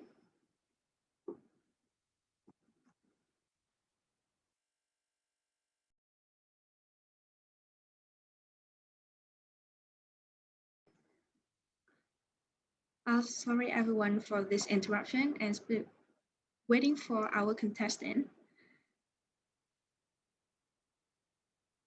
Oh, Khánh Linh is out. Okay, Khánh Linh, we can see you. So can you turn on your micro? I'm sorry, there was a technical mistake. Can I start? Okay, it's no problem. Okay, so are you ready for your performance? Okay. Yeah. Yes, and All time right. for you. You are ready? Hello, And it's time everyone. for you. My name is Vũ Khánh Linh, and today I'm going to talk about a very interesting topic. Before getting started, do you still remember the online workshop that all of Ulis students were required to participate last month? Yeah, I'm pretty sure you remember, right? And that sex education online workshop inspired me to make a speech today about why sex education in Vietnam should be a mandatory subject. Okay, reason number one, children deserve to be well prepared for their adolescence. You know, nowadays, making love in bed before marriage is not such a big deal as it used to be anymore. That's why the young generation becomes sexually active early in a very open way. They don't even try to hide it. That's why all the hotels out there are expanding like mushrooms. And I'm totally cool with it. However, simultaneously, there are also rising negative consequences like sexual transmitted infections, HIV, HPV, you know all of that, sexual abuse, sexual harassment, and oh, this one is interesting, unintended pregnancy. I dare you, if you go on Google and you search unintended pregnancy, the internet would crash. You know, like it is super common. And do you know why all of these problems come from? It is because people are having sex without enough knowledge and skills to protect themselves. Why so? Because nobody teaches them to. Teacher at school? No. Parents? No. And this is the exactly reasons why sex education should be a mandatory subject at school, so the student can be well equipped in terms of knowledge and mentality. And I mention mentality because do you know how tough it is when you have to going through adolescence discoveries on your own? I'm going to tell you a story. When I was in grade 7, I did not have no idea how adult people make babies. And then one time I told my best friend, hey, my mom told me that people make babies by holding hands. And then she looked at me like this, like I was an alien. And then she started to describe to me about the process of making babies in a very detailed and very raw way. Oh my God. At that point of my life, never had I ever could imagine that it goes like that. Like I never expected that people would go in and out when they do it. And at that moment, my head just exploded. I straight up panicked. That day I came home, I was so panicked that I cried. And I blame all of that on my mom.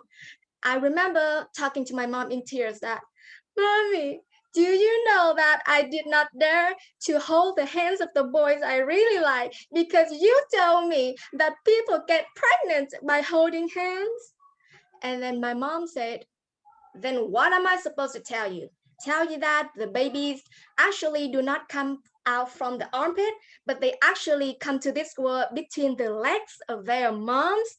And then I was like, the babies really come out down there? Oh my God. And you know, this is what happened when teenagers are not properly educated about sex education. I called it my first shock of puberty crisis. But do you know what is the worst part of it? Is that I thought that doing that is something disgusting, dirty, and immoral. And should I have that attitude towards sexuality? No, apparently, which is why we move to the second part. Sex education not only provide knowledge and skills, but also gradually creates proper view towards sexuality, also called sexual morality. I know this is really important because it helps to reduce the sexual abuse, sexual harassment, and especially homophobia. I'm gonna tell you about my second shock of crisis puberty. It's when, you know, I used to think that the LGBT community fell in love despite the sexual needs. And I thought that was something really beautiful. However, one time I found out that the gay actually could do that too. And I had never been a homophobic, but at that moment, I discriminated against them. And I'm sorry, I did. But now I'm no longer that enough, but I did. Because nobody taught me about sexual orientation. I thought two boys or two girls making out is something unnatural. It took me a really long time to learn out that the gay relationships are nothing wrong and absolutely natural. You know what? When you grow up, there are lots of things you don't know, and if you are not educated about it, you can easily have twisted points of views on certain things. Let's cut to the chase. Sex education aims to protect the sexual developments of teenagers, and because it teaches about puberty, reproduction, abstinence, contraception, condoms, relationships, body image, sexual violence prevention, sexual orientation, and gender identity. And all of this can only be taught by trained teachers. A lot of countries in the world proved that sex education works with lots of benefits. And I think it's time Vietnam changed and make sex education as a mandatory subject at school. And that is the end of my public speaking today. Thank you so much for listening. Okay, thank you, Linh. And now I can see that you are willing to begin your answer for this Q&A question. And everyone. Yes, this is me, Miss Viet Hương, and so impressed with your talk and your expressions. Yeah, like and agree with cô Linh, yeah. Act like an actress on the screen. Yeah, and I want my first question. So I want you to suggest at least one or two solutions. Yeah, if you think that sex education should be compulsive, yeah, in the education system. Well, I think at the moment, sex education is not a mandatory subject at school yet. And, both teachers, parents, and students get very shy and a little embarrassed when they talk about it. But I think what needs to change is the attitude of the parents. First the parents and then the school. I know it's gonna take a really long time if sex education one day can really make it into the subject.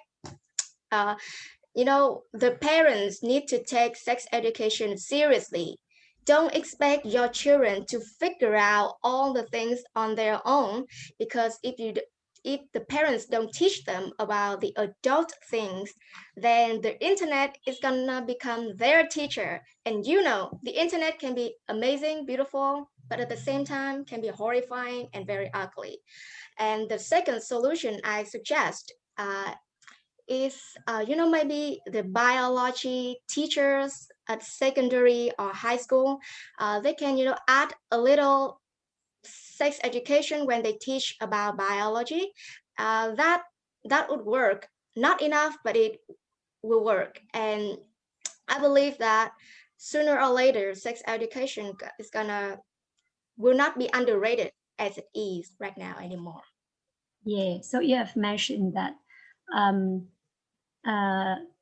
biology teachers, right? Yeah, as a part, yeah, of their education system or their lessons. So should it be a single mandatory subject?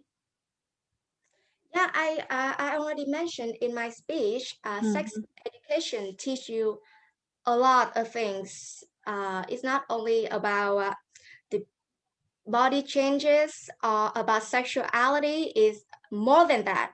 And you know, combine them with biology is just, you know, a temporary solution for the longer term. And I think it should be a single subject because it's gonna gradually prepare the teenager children, students ready for their adolescence, for their adulthood. And you know, I acted quite a scene in my public speech because I want to tell you that if only adult things come too suddenly, then you know the children may not process this very well, and it takes time little by little. That's why I said a lot of countries in the world start to teach the sex education from primary school, and it worked. So I believe that it can become a single subject. So gradually from very simple things, yeah, to a little more complicated, you mean? Yeah. Yes. Okay, so if you have to do one thing for the campaign, yeah, to change the mindset or the concept of a large community about this topic, yeah. So what do you think we should do? So in the context of Vietnam, you know, changing mindset is the most difficult thing in the world to change. Always hard. You can, yeah, like, you know, I'm going to tell a story. I have an aunt. She had a 12-year-old boy. I knew and I told her, my auntie, that you probably should take your son to some sex education classes because I knew he had started to watching porn. And you know what was her reaction? She freaked out. She said, "Oh my God, how could you say that? He's just a baby. If we teach him about that now, he's gonna grow too early." And you know what? The children nowadays, they are not babies anymore. The internet is thriving. If you don't you know, if you don't educate them, then they're gonna have twisted point of views. So you know, the parents in Vietnam are very shy towards sex education, and I think I cannot really think of a really effective solution to change a large community mindset. I just think that gradually, time by time, that when it comes to our generation, 30 years later, then it's just gonna work out. That's how the history works. Yes, to some extent, I agree. Start from the young generation. Yes, yeah, you will be the volunteer and you will be the pioneer in this, yeah, aspects in the future. I hope so. Yeah, congratulate you finished. Yeah, your talk today. Thank you so much. Yes. Ling, I have one question for you. Okay. Yeah, please. You first, Miss Sang. Yeah, thank you, Danang.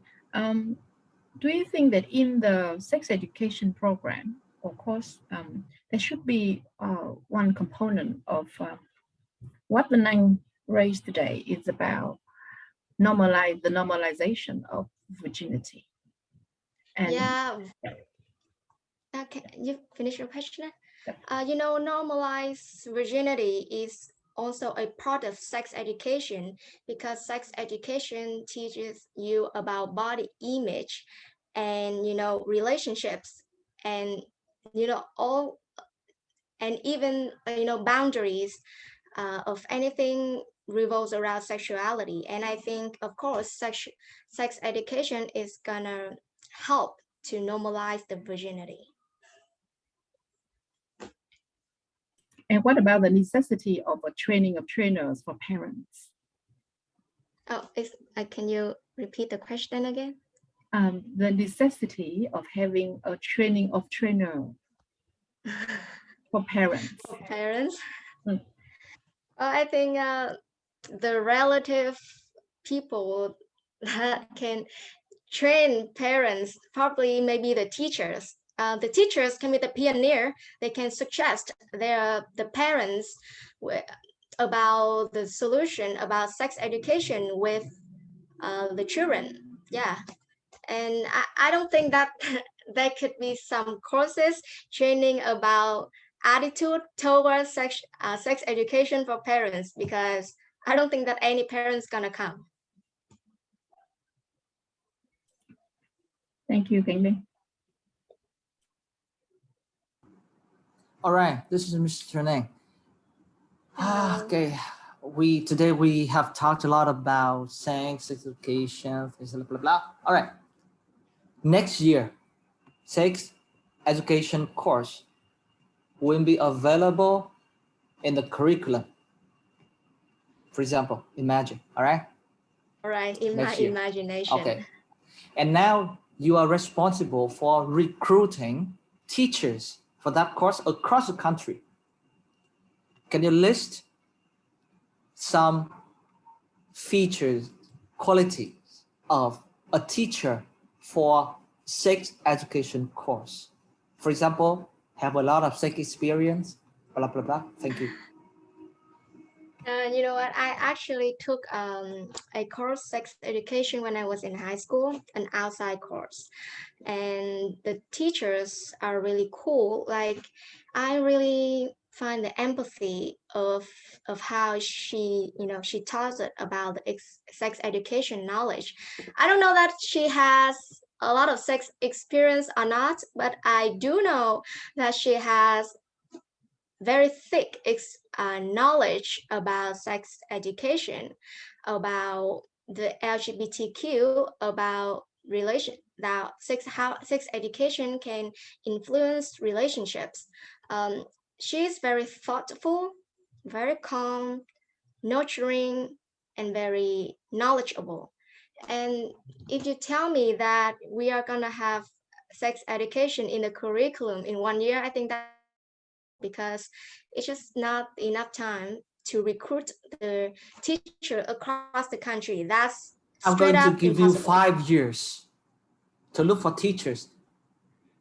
Well, then I think if that's the case, then the best solution would be send those teachers to the countries that already have sex education as a mandatory subject for a long time, and they're already really successful about it. And I think only then those teachers are, trained enough to, they can develop a program, a Vietnamese program on their own, and trained other teachers in Vietnam to be able to teach about this subject. Okay, so number 1 is knowledge. Number 2, trained in overseas countries, right? Well trained. Well trained. So knowledge about sex. Number 2, well trained in overseas country. Anything else? Is that enough? I didn't hear you say anything because the internet connection got some problem. All right. Can you say Okay, it again? I'm going to say it again. So number 1 is knowledge about sex. Yeah. Do you agree with me? Yeah, right. Yeah. And number 2, well trained in overseas countries where effective sex education courses are available, right? Yeah. Number 2. Now, please help me add some more qualities of those teachers in Vietnam in charge of sex education courses. I think those teachers also need to be sympathetic, they need to, whatsoever it is, between teachers and students, there are gaps, and to seriously talk about this, the students need to really feel that the teachers are their friends, someone that they can get counseling from.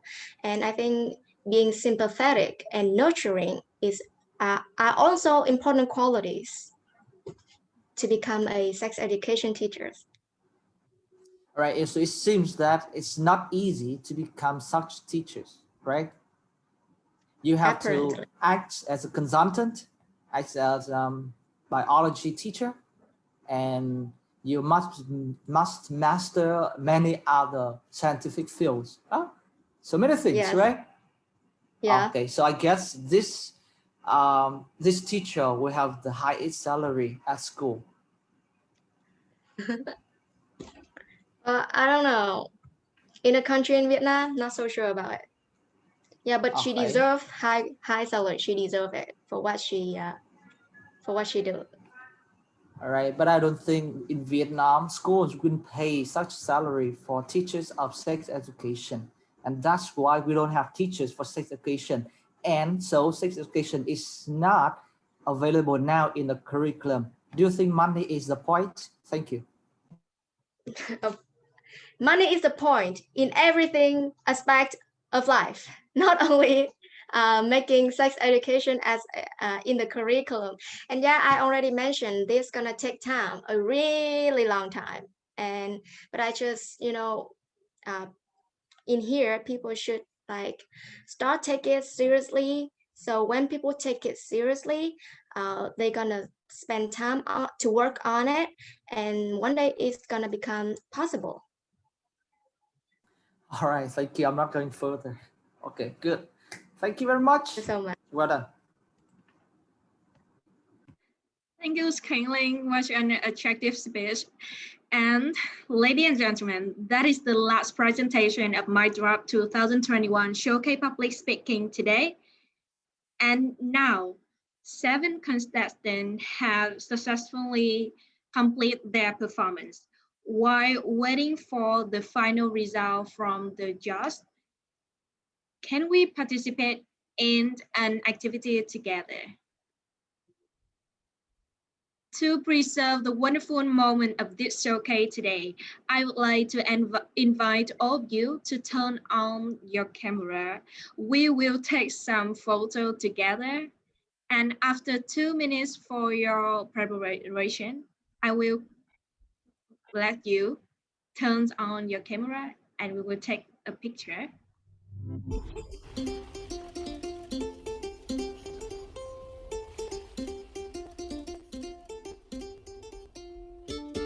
Mai sẽ là chụp ảnh đúng không Mai ơi? Mình chụp ảnh trước hay là mình sẽ gửi feedback trước nhỉ? Mình sẽ chụp ảnh trước ạ. Chụp ảnh trước à? Ok, vậy thì nhờ Mai có thể mở mic xong hướng dẫn mọi người cái phần mở cam các thứ nhá, để mình chụp ảnh nhá. Mình có thể tạm thời mình cất cái slide này đi thì đã để cho mọi người chụp ảnh đã nhé. Vâng. Trong lúc này thì các thầy cô giám khảo sẽ vào breakout room riêng để bàn luận về điểm số cũng như kết quả của cuộc thi. Thì chúng ta sẽ chụp một cái ảnh chung để lưu lại kỷ niệm cho buổi cuộc thi hôm nay ạ. Thì nhờ Mai sẽ hướng dẫn mọi người nhé, Mai nhá, để chụp nhé. Mọi người ơi, mọi người cùng mở cam lên nhá, để em chụp một kiểu ạ. Everyone, can you turn on your camera?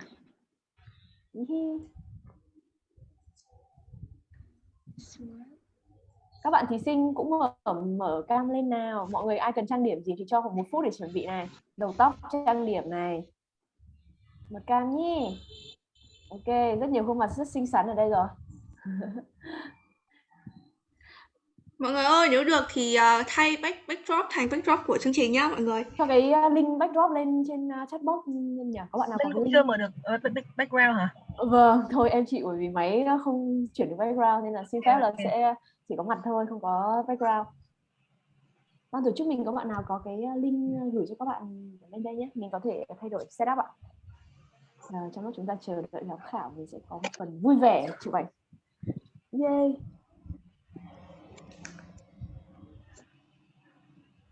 Ok.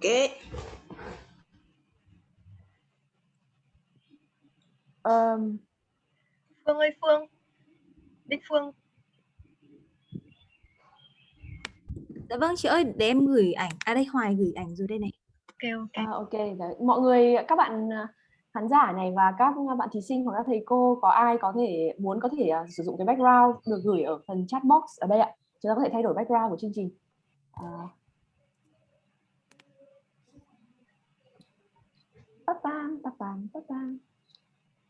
Ok, mọi người sẵn sàng. Ok, mọi người ơi, tạo dáng nhá. Okay, I will count from 1 to 3. Okay.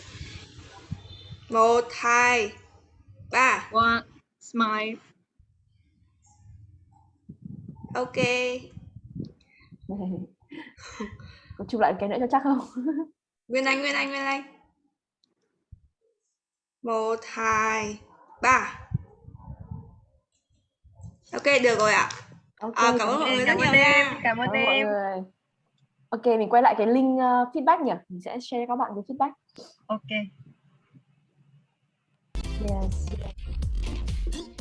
Yes, and this morning you all must have some experience with My Drop 2021.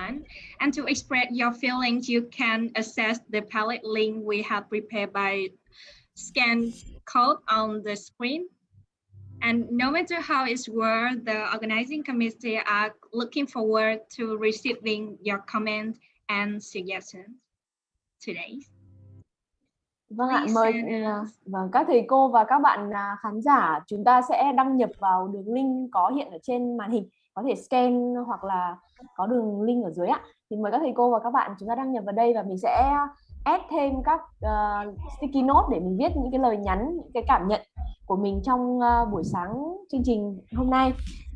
Trước đó thì ban tổ chức cũng có ghi lại một số những cái câu nói hay, các moments đáng chú ý trong cuộc thi thì mọi người cũng có thể xem qua để nhớ lại và add thêm những cái cảm nhận của cá nhân mình ạ. Nên xin mời mọi người ạ. Ban tổ chức có gửi ở đây.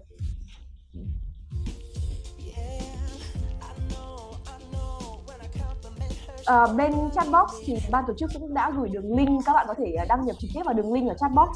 Vâng ạ, xin mời các thầy cô và các bạn sinh viên.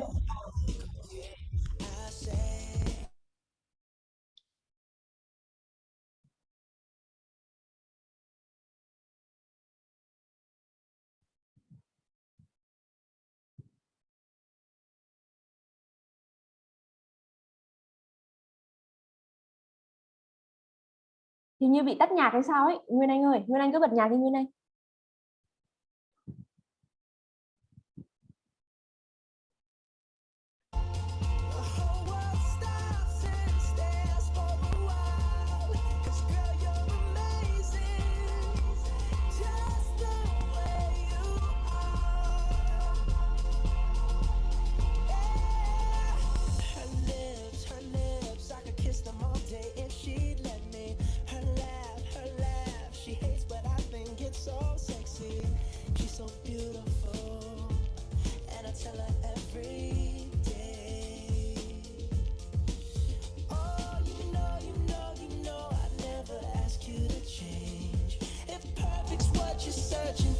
Just stay the same.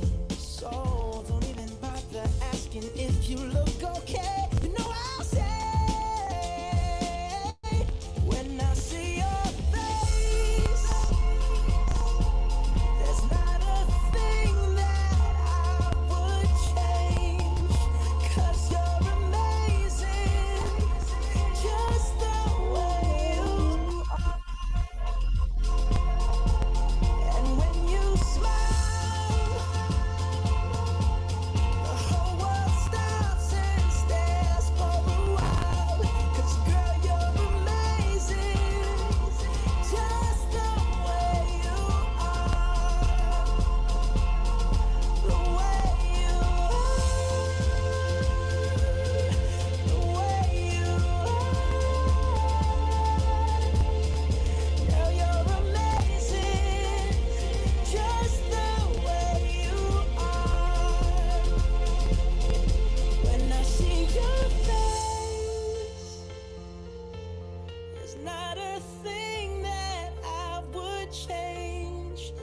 you're amazing, just the way you are.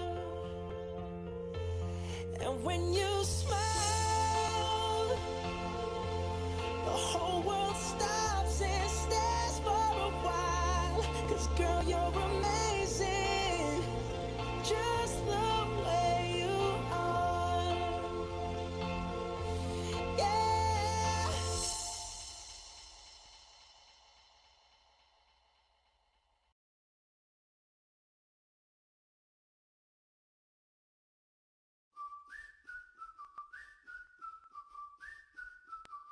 Hải Anh ơi. Okay.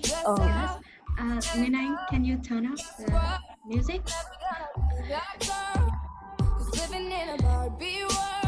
Okay, ladies and gentlemen, we have enjoyed 7 performances of our talent speaker, and now the most remarkable moment has come. I would like to invite Mr. Tuấn Anh, member of the judge, to announce the prize winner. Hình như phần này chưa đến phần trao giải đúng không nhỉ? Xin lỗi, sẽ ngắt lời bạn Hải Anh một xíu, là mình sẽ có thêm một chút thời gian để mình xin mời các thầy cô và các khách mời nêu cảm nhận trước, sau đó thì mình sẽ công bố giải thưởng được không? Ok, cảm ơn bạn Hải Anh, thank you. I think that today everyone have different feelings, and anyone, can you share your feelings with us about this showcase today? Is there anyone? Rồi, phần này chắc là để cô sẽ dẫn một tí cái đoạn này nhé. Cảm ơn bạn Hải Anh nhiều. Trong cái cuộc thi hôm nay thì chương trình cũng rất là vui, bởi vì có sự góp mặt của rất nhiều các thầy cô giáo, cả ở khoa sư phạm tiếng Anh và các khoa khác. Thì nhân cái cơ hội chúng ta đang chờ đợi kết quả từ ban giám khảo, thì xin phép được mời một số thầy cô có thể nêu những cảm nhận ngắn của mình với chương trình được không ạ? Thế thì trước hết là xin phép là mời một đại diện ở bên khoa sư phạm tiếng Anh luôn. Thì không biết là cô Dung, phó khoa sư phạm tiếng Anh, cô có còn ở đây không ạ? Cô Dung, cô Phùng Thị Kim Dung, không biết là cô Dung có còn ở đây không ạ? Không thấy cô Dung trả lời phần này. Cho em xin hỏi là có thầy cô giáo nào đang có mặt ở trong phòng Zoom hôm nay mà mình có thể có những cái lời nhận xét hay là cảm nhận nêu với các bạn ban tổ chức cũng như là các bạn thí sinh, thì xin mời các thầy cô có thể raise hand được không ạ? Để ban tổ chức biết được không ạ?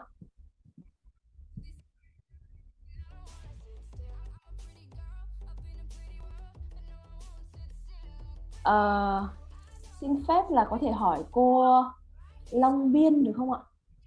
Cô Long Biên có ở đây không ạ?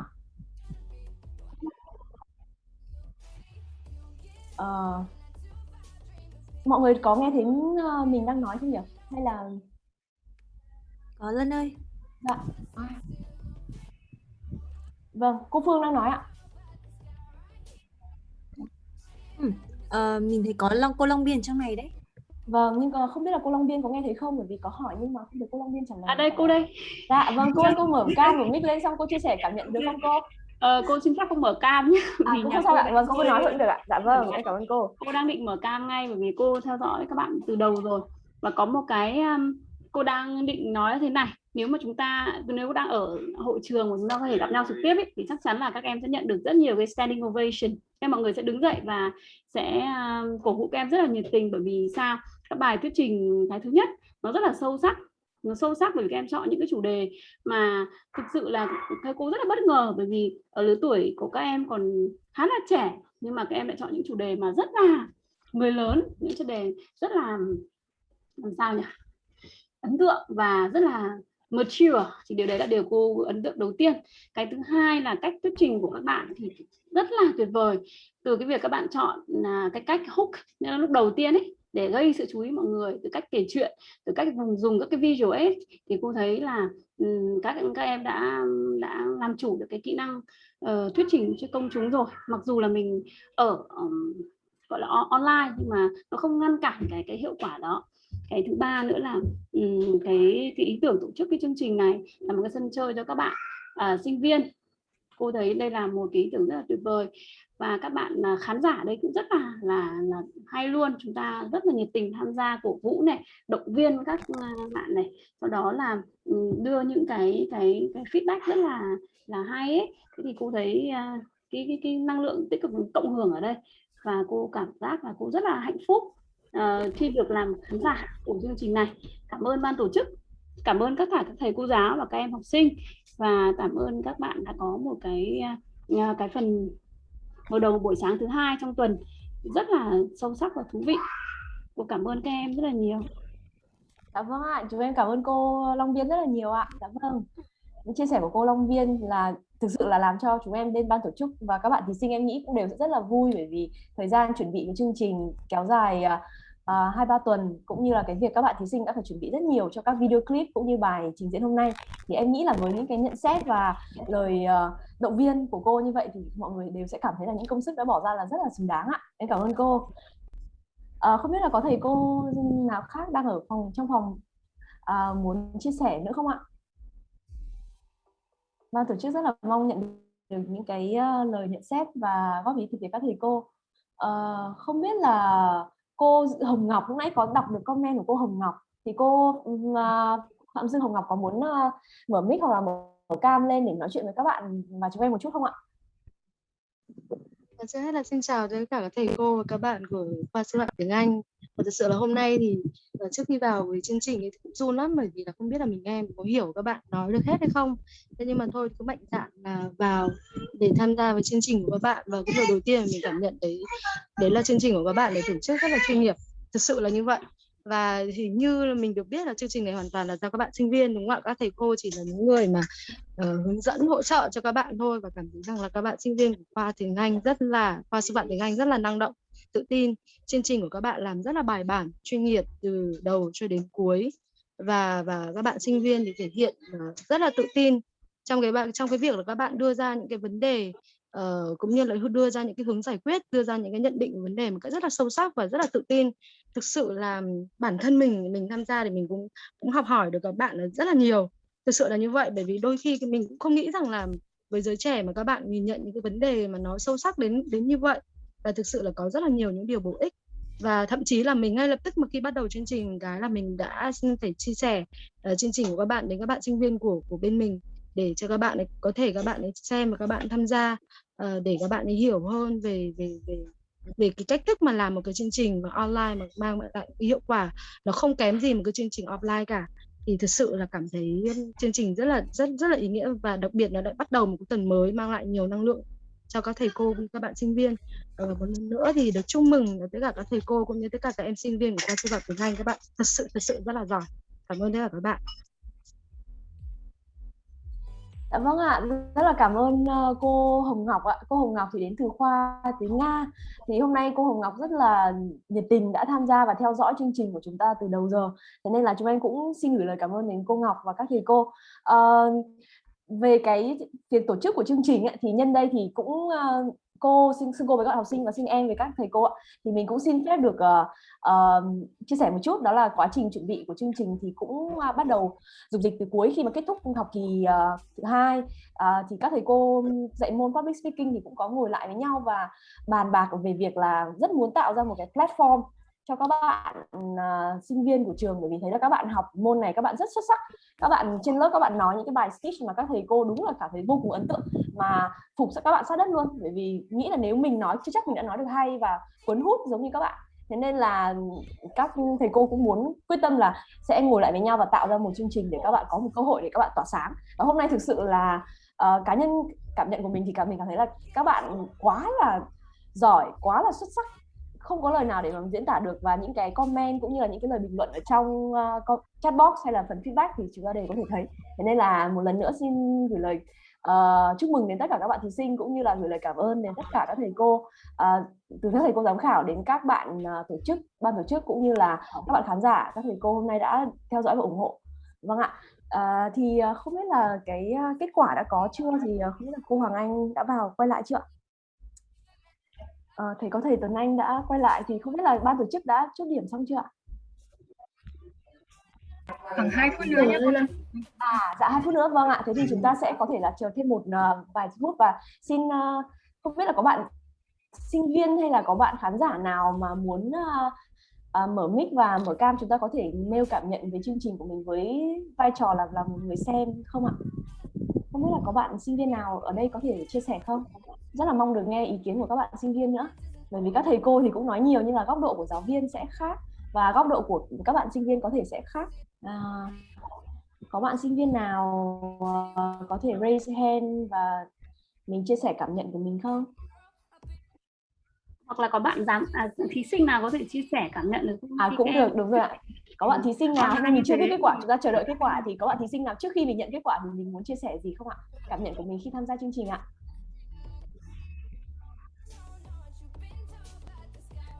Nếu thế thì cô sẽ mời thử đại diện nhé. Một bạn hôm nay cô rất ấn tượng với một bạn. Cá nhân cô là người ban tổ chức nhưng mà cô vẫn rất ấn tượng, thì cô có thể mời bạn Vân Anh được không nhỉ? Vân Anh có ở đây không Vân Anh ơi? Dạ có ạ. Vân Anh có thể thử chia sẻ cảm nhận sau khi hôm nay em làm bài nói của mình xong này, và em nhận được rất nhiều những cái feedback rất là tích cực từ phía khán giả và các thầy cô giám khảo, thì cảm nhận của em thế nào? Để thành thực mà nói thì cảm xúc của em xuyên suốt chương trình nó rất là lên xuống ạ. Kiểu như kiểu em đang cầm điện thoại xong bị rơi điện thoại xuống, xong rồi em nhặt điện thoại lên thì em biết là máy của em nó không bị vỡ. Đấy là cái kiểu nó kiểu khi mà em Phỏng vấn đầu tiên như này là dễ tạch đấy em ạ, nên đừng trả lời. Không, đây là em nêu cảm nhận thật thôi ạ. Dạ, kiểu em thấy các bạn thực sự rất là giỏi ạ. Thì bản thân em cũng rất là ghen tị và cũng rất là hâm mộ các bạn thật sự luôn ạ. Tại vì khi nghe các bạn nói em cũng học được rất nhiều thứ, và em cũng chưa hài lòng về phần trình bày của mình lắm. Thế nhưng mà em cũng đã cố hết sức, và em xin cảm ơn em xin cảm ơn nhà trường đã tạo ra một chương trình rất là thú vị như thế ạ. Ok, cảm ơn bạn Vân Anh rất là nhiều. Có bạn thí sinh nào khác muốn chia sẻ không nhỉ? Cô thử hỏi bạn nam duy nhất hôm nay, mình có bạn Quốc Khánh có ở đây không Khánh ơi? Có. Mời Khánh nhá. Với em thì chắc là cũng giống bạn Vân Anh ở chỗ là điện thoại rơi, mà em thấy là cái của em mà rơi em nhặt lên nó mất nứt một chỗ rồi. Với em thì chắc là đây cũng là một cuộc thi mà đây là một cuộc thi khiến em nhận ra rằng là nói chung là có rất là nhiều bạn giỏi, thậm chí và khiến em có mục tiêu để phấn đấu hơn nữa. Và em nhận ra rằng là và em cũng cho em một cái bài học là nếu mà nói chung là muốn tham gia bất cứ cuộc thi nào thì mình cũng phải nên chọn những cái chủ đề chấp nhận rủi ro hơn. Bởi vì trước khi cái chủ đề này hôm nay em nói thì em đã khá là chắc chắn một cái chủ đề mà em đã chắc chắn một chủ đề rất là lâu rồi, nhưng mà cuối cùng em quyết định lại là nếu như để mình có một cách nào đó để nổi bật trong mắt mọi người thì cái chủ đề này chắc chắn nó sẽ bị lụi đi mất, nên là em đã phải ngồi tính toán lại một lần nữa, và để có cả hôm nay thì em cũng thấy khá là may mắn, nhưng mà chắc chắn là hôm nay là em cũng có khá là nhiều nuối tiếc vì không chuẩn bị được kỹ hơn, và cũng chưa hẳn là thấy hài lòng với kết quả, hài lòng với cái phần bài thuyết trình của em lắm ạ. Cảm ơn bạn Khánh đã chia sẻ rất là chân thật về cái cảm xúc của bạn. Dù sao thì cho cô hỏi bạn ấy một câu được không? Dạ vâng, câu hỏi đi ạ. Lúc nãy cô không có thời gian để hỏi bạn Quốc Khánh là bởi vì cô thấy cái avatar của em cô thích quá. Xong rồi cô nhìn cái đầu cái tóc của em bây giờ, cô bảo nó có liên hệ gì với cái bài nói của em không? Dạ, thực ra thì cũng cái tóc của em thì nó có rất là nhiều nó có rất là nhiều lý do để em để cái kiểu tóc này ạ. Cũng có thể là bởi vì bài nói này nó cũng chủ đề này, tức là bởi vì khi mà em bắt đầu nuôi cái tóc này thì cũng khá là nhận được nhiều gọi là những lời nói là như kiểu tóc dài làm gì, cắt đi cho nó mát, hay là kiểu nhìn để nó nữ tính, hay là được các gia đình hay trêu là như kiểu bây giờ nhà có 2 đứa con gái ấy, kiểu như thế. Nhưng mà em vẫn để thôi, và em vẫn tiếp tục nuôi, và em vẫn có một cách ở đó, và em bây giờ đối với em thì cái cục men bun này nó trở thành một với em, tức là bây giờ cắt đi em rất là tiếc. Hôm nay thì em đã phải cắt hai bên đi cho nó mát, nhưng mà đối với em bây giờ thì dù gì thì em chắc là sẽ không bao giờ bỏ cục men bun để đi. Cảm ơn em. Vâng ạ, rất là cảm ơn cô và bạn. Ban tổ chức có nhận được thông báo là đã có kết quả xong, và thế thì xin phép được nhường lời lại cho bạn MC, bạn Hải Anh hãy tiếp tục dẫn chương trình phần trao giải để chúng ta kết thúc ạ. Cảm ơn các thầy cô và các bạn. Vâng ạ, em xin cảm ơn tất cả các lời chia sẻ của các thầy cô cũng như là đến từ các bạn thí sinh. And now I will change to the English end. The most remarkable moment has come, and I would like to invite Mr. Nguyễn Tuấn Anh, the member of the judge, to announce the prize winner. Mr. Tuấn Anh, can you? Sorry, Nguyễn Anh có thể đổi slide. Nguyễn Anh. Ok. Dạ. Xin chia sẻ, bạn nào đang share screen nhỉ? Tắt giúp mình cái nhỉ? When I can you? When Anh, can you change the slide to the certificate? Thank you. Ok. Dạ. Okay, so Thật vui là vì chúng ta đã có kết quả. Xin chia sẻ nhanh với các bạn là các thầy cô khi chấm cái chi tiết về tiêu chí chấm các bạn có thể tìm hiểu trên trang fanpage của cái sự kiện này, hoặc là các bạn trong ban tổ chức cũng đã công bố rộng rãi, đúng không cô Lân hay là cô Hoàng Anh? Đã công bố rộng rãi cái tiêu chí chấm đúng không? Dạ vâng ạ, tiêu chí đã được công bố từ đầu ạ. Rồi, như vậy là mọi thứ đều đã rất rõ ràng về mặt tiêu chí chấm, gồm có những tiêu chí nào.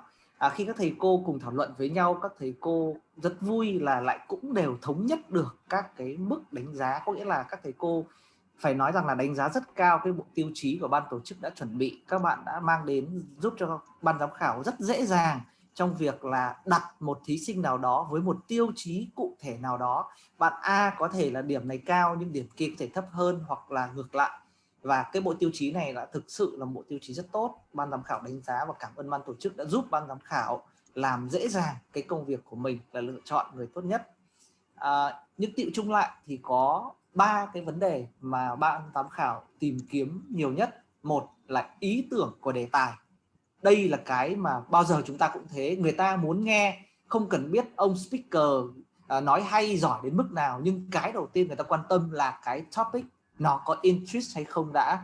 Thầy đang dạy môn báo chí trực tuyến nên khi các bạn ấy phản biện về đề tài báo chí chẳng hạn, thì cái đầu tiên trước khi viết bài nào thì phải duyệt được qua cái phòng là duyệt đề tài là ý tưởng.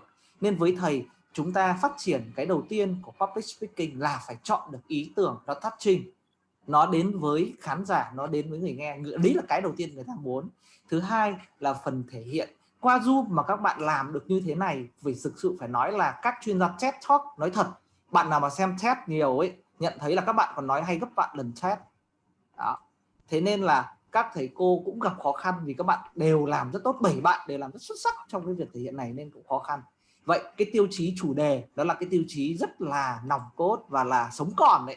Nên đề tài của các bạn nếu như nó thực sự touching, nó inspire được người ta, mà không chỉ inspire mà khiến người ta ghét, đó, khiến người ta khó chịu, đấy là cái đề tài mà sẽ để lại trong lòng của rất nhiều người. Vậy đấy là tiêu chí thứ hai. Và tiêu chí thứ ba cũng là rất quan trọng rồi, đương nhiên đó là về mặt năng lực ngôn ngữ. Những cái những cái lặp từ, những cái lỗi. Các bạn có thể xem lại cái bài recording này vì cái chương trình của chúng ta được thu hình, được ghi âm, được ghi hình lại, nên các bạn có thể xem lại để biết được là bạn nào nhiều, rồi đôi khi mắc lỗi ngữ pháp cơ bản nhiều. Thực ra người bản ngữ cũng mắc lỗi ngữ pháp, nhưng chúng ta là một phần thi có chuẩn bị, có nghĩa là các bạn hoàn toàn có thể có phần script ở đặt trước màn hình để các bạn sử dụng để nói. Thực ra là các phóng viên, các diễn viên người ta vẫn nhìn màn hình để người ta nói để cho trôi chảy đấy chứ. Nên chúng ta làm qua online thì chúng ta vẫn có lợi thế đó. Nên đến đây giờ là các bạn nói thì các bạn, nếu như các bạn hạn chế được những cái lỗi khi nói về cấu trúc câu, những cái lỗi cơ bản trong nói mà thầy tin chắc là các thầy cô khi dạy các bạn đều đã nhấn mạnh cái yếu tố đó, thì các bạn sẽ đạt được cái điểm tối đa. Vậy dựa trên 3 tiêu chí này, đề tài, đúng không ạ?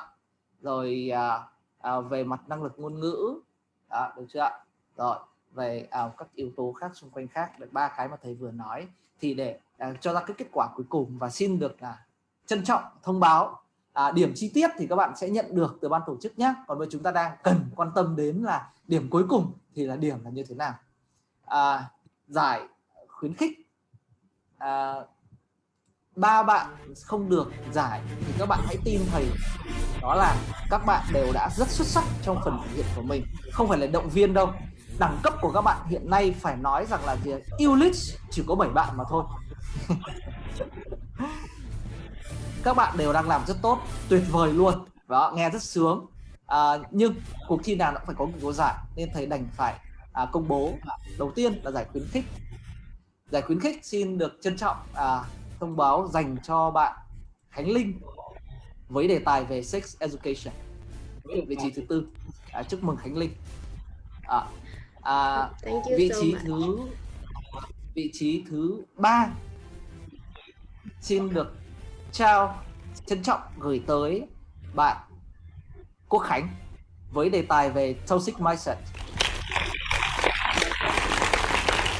chúng ta còn 2 vị trí nữa là vị trí nhì và vị trí nhất. Vị trí nhì với một bài nói rất thuyết phục về một giấc mơ làm lãnh đạo, làm chủ tịch nước, xin được trân trọng trao giải nhì tới cho bạn Thu Thủy.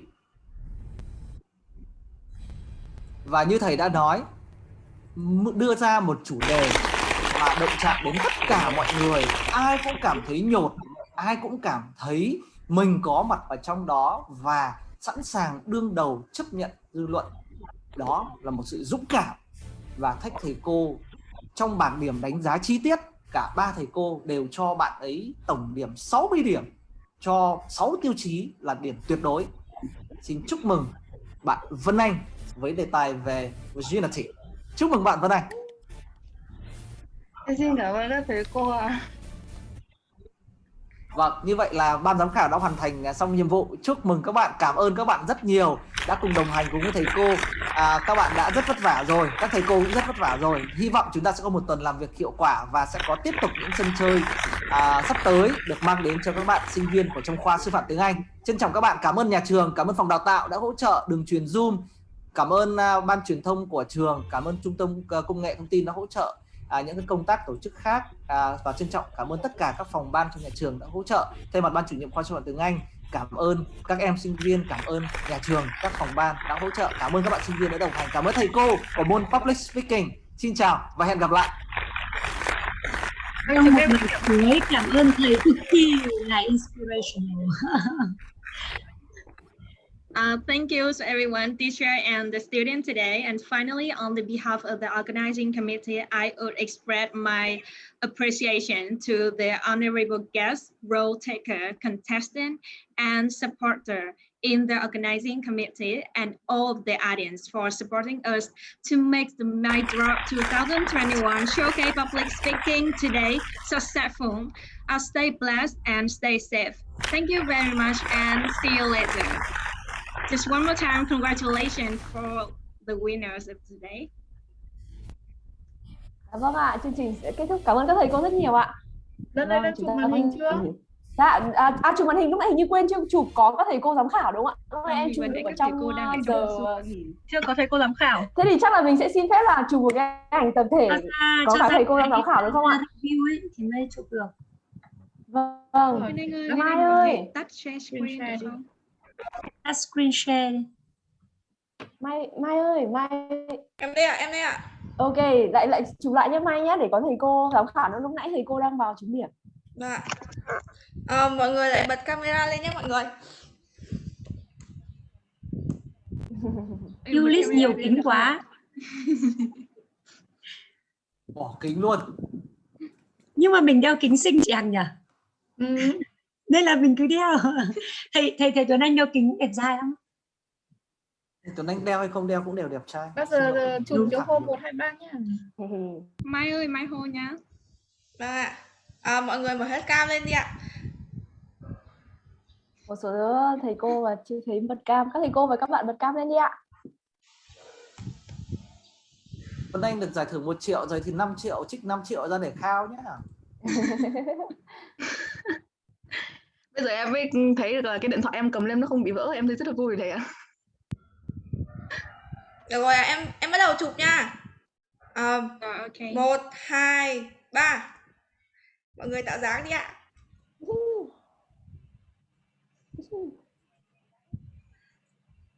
Ok rồi ạ. Em cảm ơn mọi người rất nhiều. Rất cảm ơn bạn Mai. Cảm ơn cả nhà. Hẹn gặp lại. Vâng ạ, rất cảm ơn các thầy cô ạ. Em xin cảm ơn thầy cô rất là nhiều ạ. Ban tổ chức, chúc mừng ban tổ chức. Cảm ơn các em. Cảm ơn thầy cô. Cảm ơn cô. Cảm ơn chị Hằng đã Em cảm ơn thầy cô ạ. Tiếng Anh 2, cảm ơn cả nhà. Cảm ơn cô ạ. Chúc mừng ban tổ chức và các thầy cô sư phạm tiếng Anh ạ. Chúc mừng Cảm các ơn chị sinh viên. Cảm ơn các thầy cô từ các khoa và các phòng ban đã tới dự. Cảm ơn các thầy cô. Dạ, cảm ơn thầy cô ạ.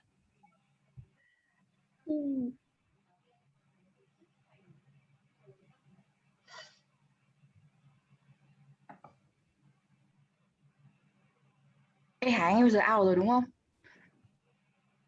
Đúng rồi. Bye bye. Rồi, được rồi, các em thể ăn được rồi. Cảm ơn tổ chức cũng ăn được rồi nha. Chúng ta sẽ chốt nốt cái Cảm ơn Hải rất là nhiều. Cảm ơn bạn Hải Anh, cảm ơn các bạn. Chúng ta sẽ out ra nha. Cảm ơn các em. Mình sẽ có các bài recap trên fanpage để tạm biệt mọi người nha. Mọi người chờ đón cái bài đấy nha. Mình sẽ có bài recap. Em cảm ơn mọi người rất nhiều ạ. Cảm ơn các em. Bye bye. Tạm biệt. Chúc mừng các em. Em chào các cô. Tạm biệt. Bye. Ôi, xong rồi. Vui quá đi. Xong rồi buổi sáng. Cảm ơn tất cả các bạn. Vui quá. Nguyên Anh đâu rồi? Nguyên Anh đây, vẫn đang ở đây không? Wow, trên mặt rồi. Thank you em rất là nhiều. Cảm ơn Nguyên Anh, hôm nay vất vả cho Nguyên Anh quá. Share hình ảnh, share slide, share các kiểu. Wow, nhảy liên tục từ màn hình này sang màn hình khác. Không biết là em chắc là sẽ rất mệt. Wow, quá. Bây giờ nhiệm vụ của mình chỉ là recap, đúng không? Mình đăng mấy bài recap lên đấy này, xong rồi ban tổ chức mình cũng sẽ có một bài post để giới thiệu ban tổ chức và chào tạm biệt đóng chương trình nhá. Thì không biết là cái đấy bài đấy cô để cho Trang lo thì phải. Với cả cái đấy thì cần phải có ảnh của mọi người ấy, thì chắc là cô người trong gửi ảnh. Có bảo bạn Trang là sẽ chắc là cho mọi người drive thì mọi người gửi ảnh cá nhân của mình vào đấy. Sau đó thì mình sẽ edit thành cái khung có nhiều mặt ấy. Sau đó thì mình đăng lên trên fanpage nhá, để mình gọi là giới thiệu gương mặt các bạn backstage và mình wrap up mọi thứ luôn. Cô nghĩ là sẽ rất là ý nghĩa. Với cả thế còn cái mail mà gửi cho các bạn cái certificate thì là hôm nay luôn hay là mai hả? Có cần gửi không chị Hoàng Anh? Có gửi search hay là mình gửi? Có, là gửi search luôn nhá. Cứ gửi nhá. Còn khi nào mà đi học hoặc là mình off được Ok, thế thì mình cứ làm một cái mail gửi search và chúc mừng các bạn đã đạt giải các thứ và tạm biệt các bạn thí sinh các thứ. Rồi. Em có gửi hôm nay có nhờ Hoài gửi một cái mail cho các thầy cô giám khảo của vòng 1 và vòng 2 rồi. Thì sẽ là cảm ơn thầy cô này, xong mình gửi nhắn là sẽ có quà cảm ơn và